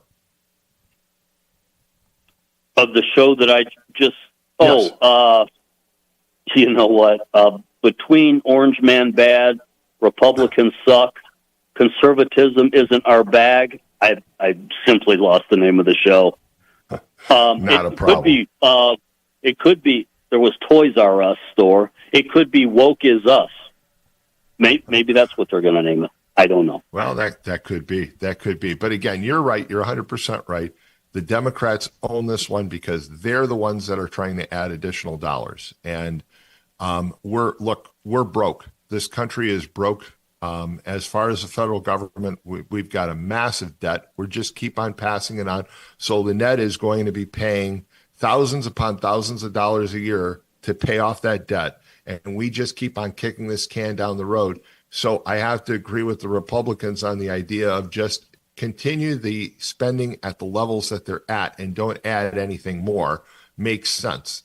And the Democrats are the ones that are trying to add additional costs. I have been wrong. So if my congressman wants to come on your show and say we are not for funding illegals' health care, I'm all ears, and I'll call and apologize to him. Well, Frank is always welcome. He hasn't reached out to me. He told me again a year ago he was coming on, and then when he was scheduled to come on, he backed down because he didn't want to take phone calls. And I said that the requirement on my show is if you come on as a guest, as a political guest, you need to take calls. And if you don't want to do that, then the invitation is open, but you've got to live up to the expectations that I have in the callers and the listeners. Well, one last question, so Tom. That's the requirement. Tom? Yes. Tom, one last question. Congressman Mervan is still getting paid through this shutdown, correct? He is, and I brought that up last week. Look, I think the first thing that should happen when there's a shutdown is congressmen and senators should lose their pay. They should lose it, and by the way, they shouldn't be able to get back pay. They should lose it permanently. So for every week we're shut down, they lose that much money. That's my approach. If you want to see shutdowns eliminated, or you want to see them minimized, then you basically tell congressmen and senators, when there's a shutdown, you won't get paid, and you will never get that money back. And people, trust me, if somebody said to you, hey, you know what? You're not going to get paid until you figure this out, and you're not going to get any back pay for it, you do the job pretty quickly and pretty efficiently. And I think that's one way to resolve all these government shutdowns. You're taking it out on the backs of the American people and these hardworking individuals, many of whom are involved in law enforcement, the military, you name it, okay? Health and health positions and Veterans Affairs, and they're not getting paid.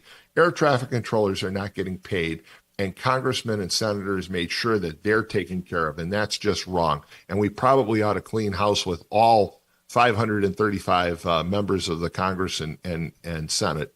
But we need to fix the problems in Washington, and Washington is the problem. And again, I look forward to reading John Kennedy's book because he pokes fun of Washington and says what a mess it is. So there you go. Hey, thanks for calling.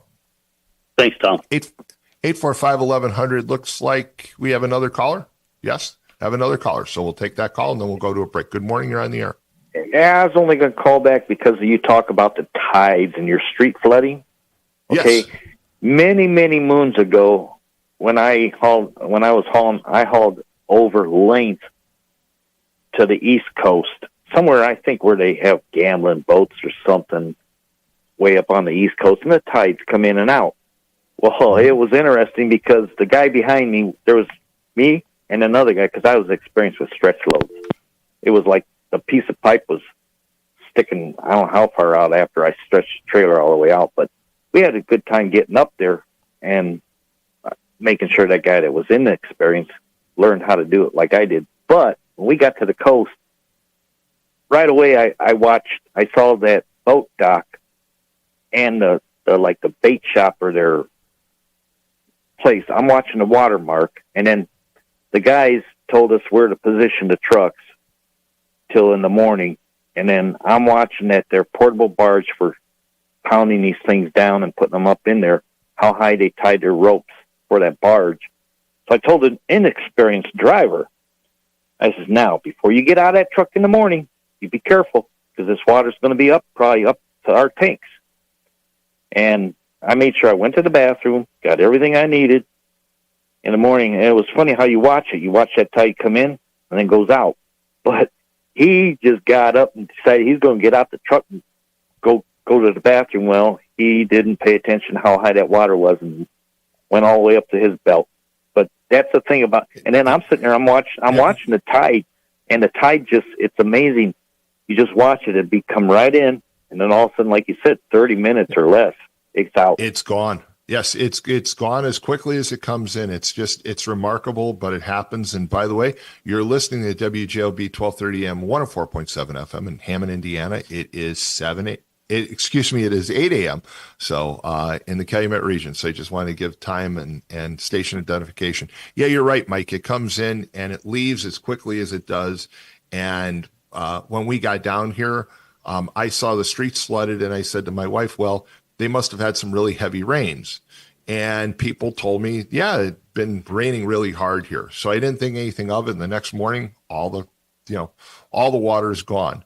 Well, a few hours later, it's flooded again. And that's when a retired gentleman in my building said to me, well, Tom, that's called the King's Tide. And he explained it to me. And then we saw it on local television as well. So it's an amazing event, because it only happens like once or twice a year. And this is a very unique situation because of the riptides pushing all the water in closer to the shoreline. It's raised the level of the tide higher than it normally is. So these are record tides. We had a big problem at our training yard when we first opened it up. It was all gravel, and it was right. We're right on the corner of Blaine and Michigan Avenue. 1220 goes into Hammond. Well, when it rained a ton, that ditch along 12 and 20 would flood into our lot and go halfway up. Well, when my boss decided he's going to pay that lot, I told him, I says, bring that back of that part of the lot up 2% and angle it down to us. And because every time they complain to the state or the cities, nobody was taking care of that flooding. Well, as soon as we did the paving, that ditch flooded would start flooding the Blaine Street. Now they came with their machines and dug it out, trying to get it straightened out, because now they finally realized they have a problem to solve. But the thing about this area here is all these big businesses open up and putting paved lots.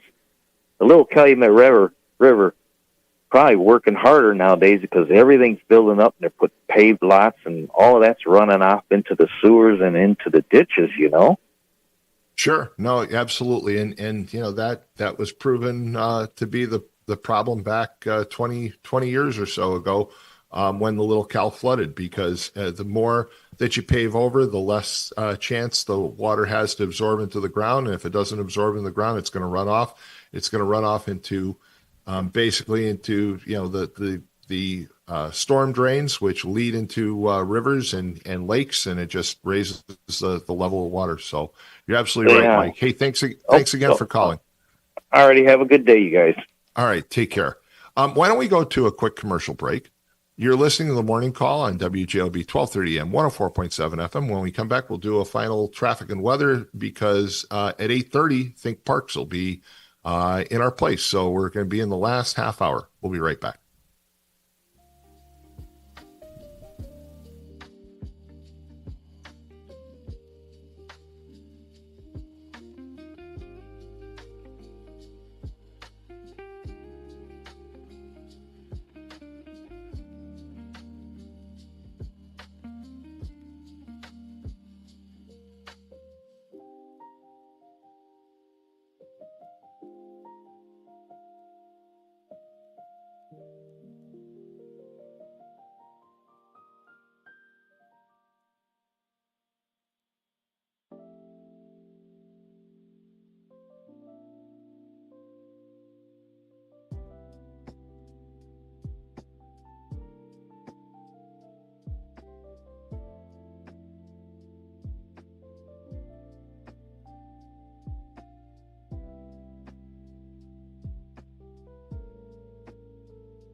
All right, we're back. It's the morning call, and it's the last 20 minutes or so of this morning's program. Again, 845-1100 is the number to call. We've talked about all kinds of things this morning, and it's great to be here with you. I just look forward to Wednesdays, look forward to seeing Lynette and talking to all of you. But let's do last round of traffic and weather. Traffic-wise, again, the earlier problems on the Bishop Ford Expressway have pretty much dissipated. However, the problems have just basically gone down the line. So the Ryan is a mess. Looking at the Kennedy, the Eisenhower, the Stevenson, they're all backed up. Your best bet around the city clearly is 294. The Skyway's okay. However, the Skyway leads into what? The Ryan, so it's a problem. Lakeshore Drive is showing usual volume and backups. In Northwest Indiana, we don't have any real problems on 8094, the toll road, or Klein Avenue. I do want to point out that there's still road construction on I-65, so be careful in that area. As they've restricted lanes, there are 3 lanes in each direction. There's one dedicated lane, however, that goes from 8094 down to 109th. It does not stop at US 30, and that's problematic because a lot of people get in that lane and assume that US 30 is as busy as it is, that would be the destination, and it's not, and that causes some jamming up at that location. So there you have traffic. Let's talk about weather. Lynette? Good morning, everyone. Today we're at 58 degrees with highs of 65 and lows of 45. We'll be having plenty of sunshine today, and later tonight should be mostly clear. And then tomorrow we'll be having highs of 64 and lows of 45. We'll be having plenty of sunshine and should be the nicest day of the week. And then Friday we'll be having highs of 65 and lows of 50 with times of clouds and sun. So, Lynette, stay on for a minute because I see this is the first time all morning we don't have a caller right now. And, of course, as soon as they say that, we'll have one, and we want people to call in.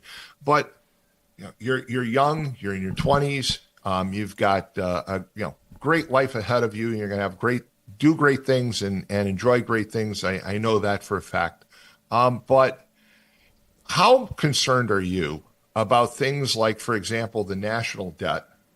Where we're passing trillions upon trillions of dollars of debt onto you and your generation, and then secondly, this whole issue of cutting taxes in Northwest Indiana and the state of Indiana and how it affects things like education and municipal services. I mean, what's your thought on it? Because I think too often the conversation gets dominated by my generation and the generation just behind me. So I want to hear from younger people like yourself. What do you think?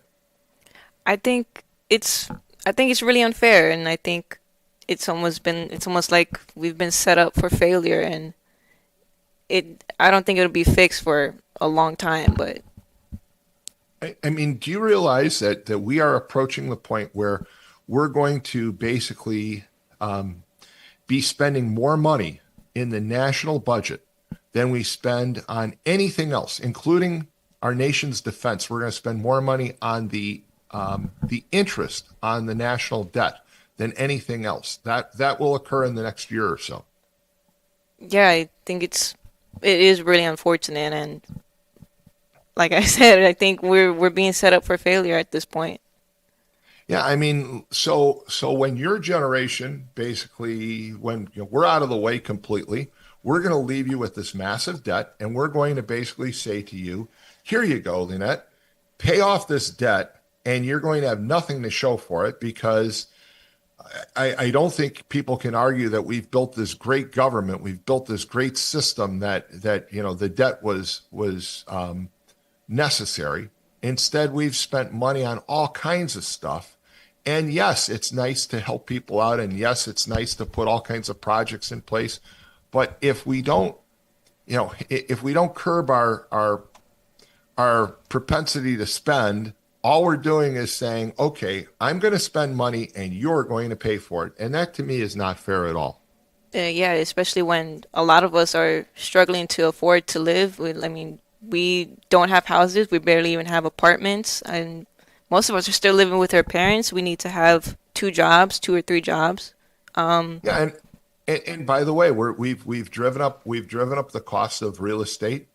So when I bought my home, My home basically, I paid less than what did I pay? $52,000 for the home. Okay, it's 5 bedroom and 3 baths. And now that same home, the market value is dramatically higher. And we've driven up the price of real estate. We've driven up, as you said, the price of rent. And it's kind of like collectively, it's as if we're saying to your generation, we just don't care. We don't care. And I think it's so wrong, because what I don't understand is I look at it and say, all right, I'm a parent. I've got children who are in their 20s and 30s, and they need to pay for all of this. But I can't be the only person that's thinking that way. I mean, do you have any conversation with your parents about this stuff? Sometimes. And what do they say? Just curious. I'm not trying to put them on the spot, but what do they say? They're kind of dismissive about it. They say like, well, back in our day, we struggled too. So, I mean, we a lot of the times the older generations will call us lazy or over dramatic, but we have been through a lot of things that the older generation has not been through. We've seen all the inflation, the school shootings,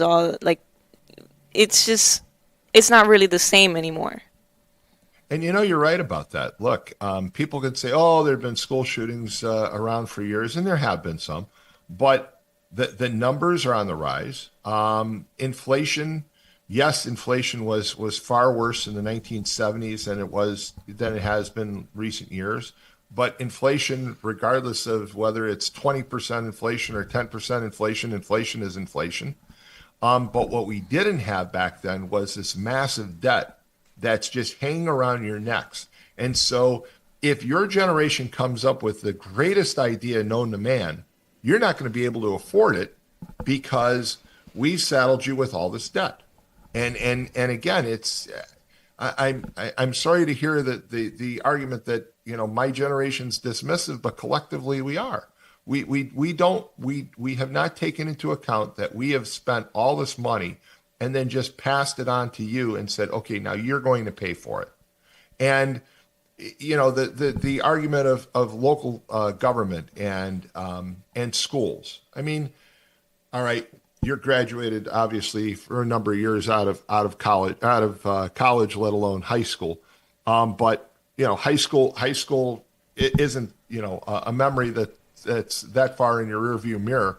I mean, where would you make cuts on education?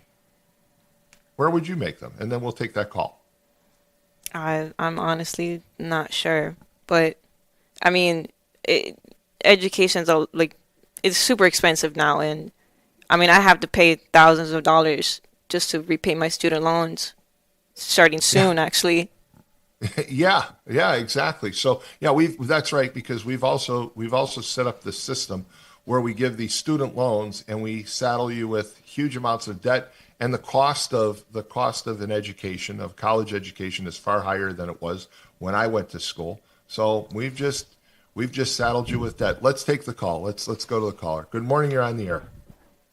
Hey, you guys, how's it going? Brad, how are you this morning? Brad Gimble. Now there's a guy that understands finance and debt. So let's talk about where we're at, Brad. What do you think's going on? Oh, the debt's a joke. The debt's a joke. All you got to do is look into what Scott Bessent, our Treasury Secretary, is going to do with the dollar. He's going to move everything into stable coins and other cryptos, and then they're going to devalue that, and that's going to reduce the debt. They do it all the time. They did it years ago. Like 68% was taken down. So nobody needs to worry about the debt right now. They need to be knocking on the Federal Reserve's door. That's who's the problem with the debt. They won't put any liquidity into the system, and that means they won't give anybody any money. They're having all their money parked at banks, and they're paying banks to keep that money there, so nothing else gets into the system, so we can fix this. Here's the other thing, too. Everybody crying about it, every generation, we've got it harder, we have it harder. You know who had it the hardest, in my opinion? My generation. You want to know why? Because just when we were about to get it, after we were promised that we were going to get it and worked for it, they're going to take it all away from us. They're going to devalue our property. They're going to devalue the money. Since the beginning of the year, the dollar's lost 10% of its value. Okay, so it's lost 90% of its value literally since the 70s when Nixon did it. And that's how they reduced the debt. They moved us over from one system to another. They got us off gold. You notice everybody's buying gold. There is so much gold being bought, as well as crypto. Bitcoin just hit $126,000. That one day when I called, I said it would break 68,000. We've almost doubled that at this point. We're going to be doubling it very shortly.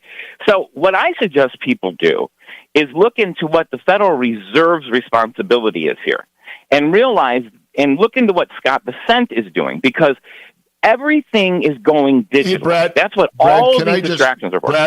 Brad, hold on one quick second. We always say that traffic trumps all, and I've got an update on traffic. So let me just point out, this comes from Paul Goddard. Bad crash on 294 near the I-80 merge. It's backing up traffic.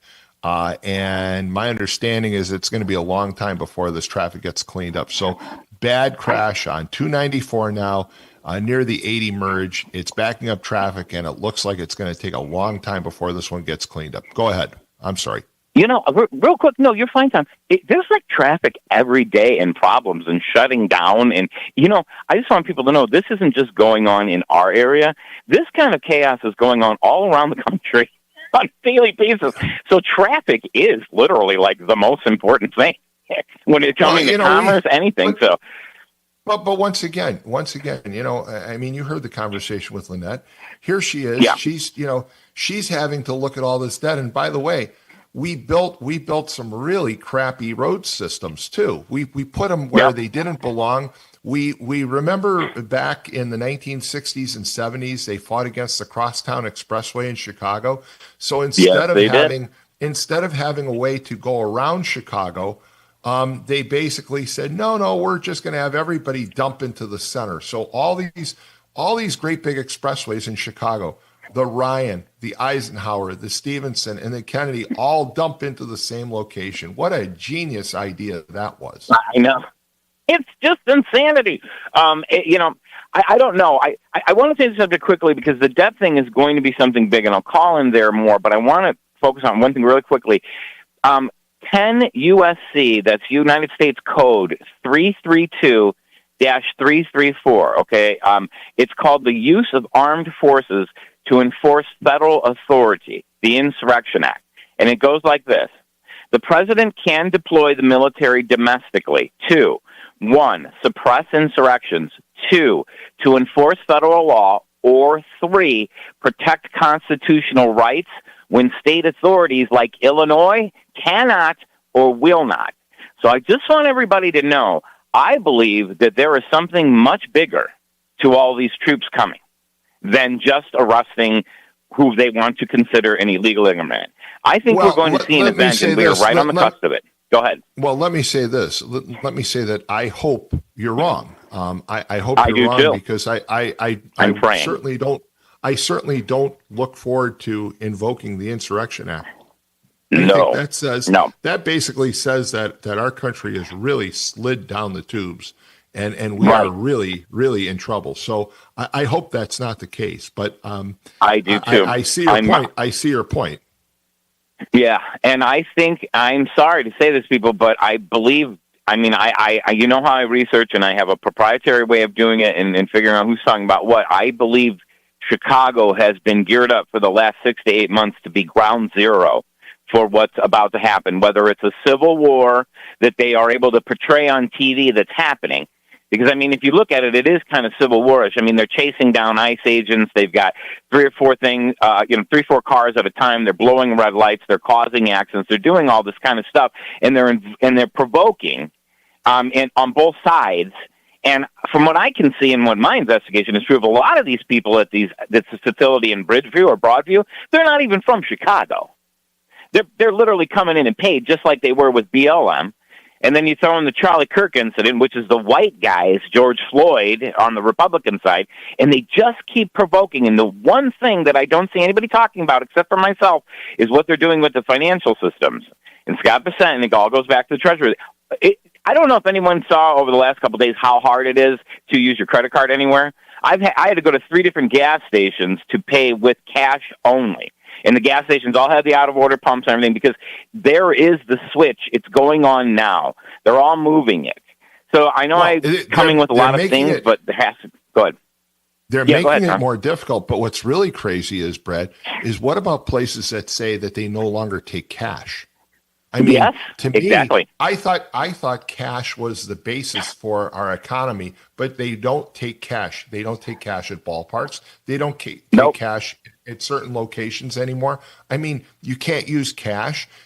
They give you trouble, as you said, when you try to use a credit card. There are problems. It's just insane. I mean, we have messed up. We have messed up this country and this economy.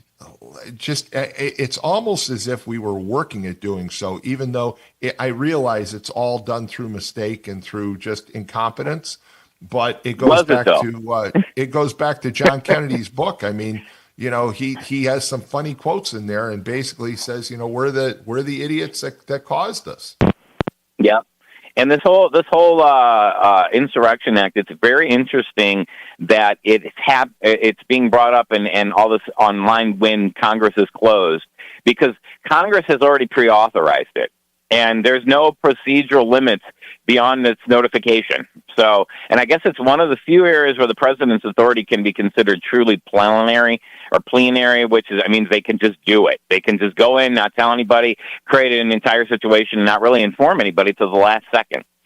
So I'm just saying, be on your toes, people, at all costs. I mean, at all times, and really try to work together here, because when they divide us over who holds more melanin, our sexual views, our generational views, because that's the biggest psychological operation being done on everyone, is to divide by age. We were taught as Gen X by all of our elders and all of our teachers to get along with everyone, to make everything work as a community, and everybody's whining about their ego. And that is once that is already in effect, it's so easy to steer the crowd. They're not paying attention. And I just think that we need to pay attention. And the only thing that's happening, and this is happening countrywide, is radio. Radio is bringing it together, because social media is polarized, and the free speech doesn't fly. And in live radio is where it's at, because we can actually get out what we're saying for the most part, and then it's discussed amongst our peers. And that's our only hope. I'm telling you, we're on a real bad cusp, Tom, and every Wednesday I try to make it a point to get in here and make a call, because you bring it, and that takes a lot. It takes a lot of dedication, and I appreciate it.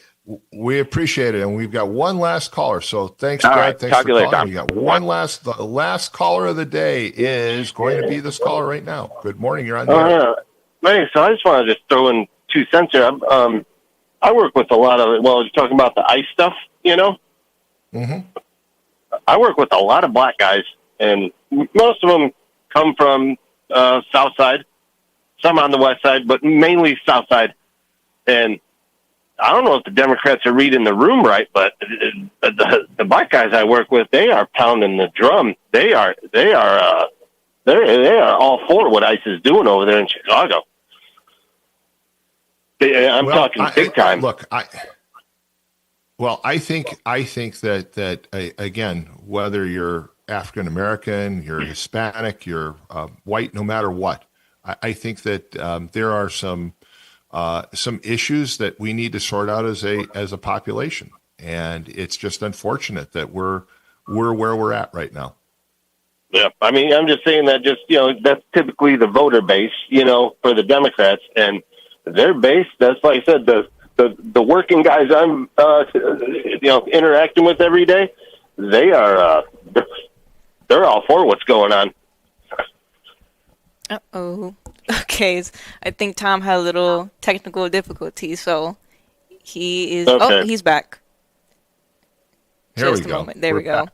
There he is. There he is. There we are. Sorry about that, folks. Sorry, we lost the connection for a second. Go ahead. So I think, look, I don't think that it's a race issue. I think that there are a lot of African Americans that are upset with what's going on in Chicago. I think there's a lot of Hispanics that are upset with what's going on in Chicago. White people. I don't think it should be a racial issue. I think it's a question of public decency. Okay, you may not agree with the Trump administration, but and you have the right to protest. But when the protests get violent, there's where I draw the line, and I think that's a problem right now. Yeah. Yep. No, I'm just, a lot of guys I talk to, their taxes, their taxes on the in the south suburbs of Illinois right now, they just, every time the mail comes, it's increase. And, they hear about the freebies and not happy campers. Well, they shouldn't be, because once again, we have created a system where we have amassed all this debt at the local level, at the state level, at the federal level. We've created nothing but debt. And then we expect people like Lynette, who are supposed to, look forward to a successful career and lifestyle, but we're going to make it so impossible for her to enjoy life because she's not going to be able to afford it. And there lies the real problem that we've created. We have thrown away trillions of dollars on so many useless programs and expenditures, and then we're like, it's okay because somebody else has to pay for it, and that's wrong, and that's just totally wrong. Yeah. No, they got the younger generation here. They got a rough one out there. Yeah. Well, they do, and unfortunately, we need to apologize because we're making it impossible for them to enjoy things. I mean, again, Lynette brought up before, she can't look at buying a house because houses are so darn expensive these days. The rent for a decent apartment has just gone out of sight. And then somebody goes along and says to her generation, well, you guys need to get out of your parents' basement. Well, you know what? They're in their parents' basement because we created the problem. Oh, come on. Let's be honest. The upper middle class is getting priced out of housing. Absolutely. I mean, really? You need a multiple six-figure income to live in Northwest, to buy something new in Northwest Indiana. Well, remember, it used to be that you came across the line from Illinois to Indiana because you'd save a lot of money on the price of housing. Not anymore. Okay, there are new homes going up where Clark Field is in Robertsdale, in Whiting, Robertsdale. Those homes are averaging between $600,000 and $800,000. So where is Lynette supposed to get $600,000, $800,000? Hey, Lynette, why don't you buy a new home? It's only $650,000. Where's she going to get that kind of money? And then like she's going to pay high interest rates, and she's going to pay high taxes. She's not going to be able to afford it. We basically have created a system that the next generation isn't going to be able to enjoy the lifestyle that we all enjoyed, and we're the ones that caused it. And that's what's sad.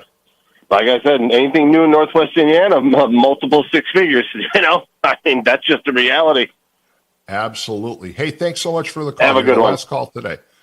All right. Well, this has been, Lynette, this hasn't been bad, has it? I mean, it's a little different. Instead of me sitting 12 feet away on the other side of the glass, we're across from each other on Zoom, but it's worked out okay. I think we both did really great. Yeah, I think it worked real well. Well, thank you so much for being here, and thank you for everything you do, Lynette. And folks, thanks for listening. This concludes the morning call for this morning, and we'll be back next Wednesday morning beginning at 6 a.m. Stay tuned. Next, Think Parks is coming up. Always a great program, and keep it tuned here all day, all week to WJOB 1230 AM, 104.7 FM. Signing off. We'll see you next week, folks. Take care. Bye-bye.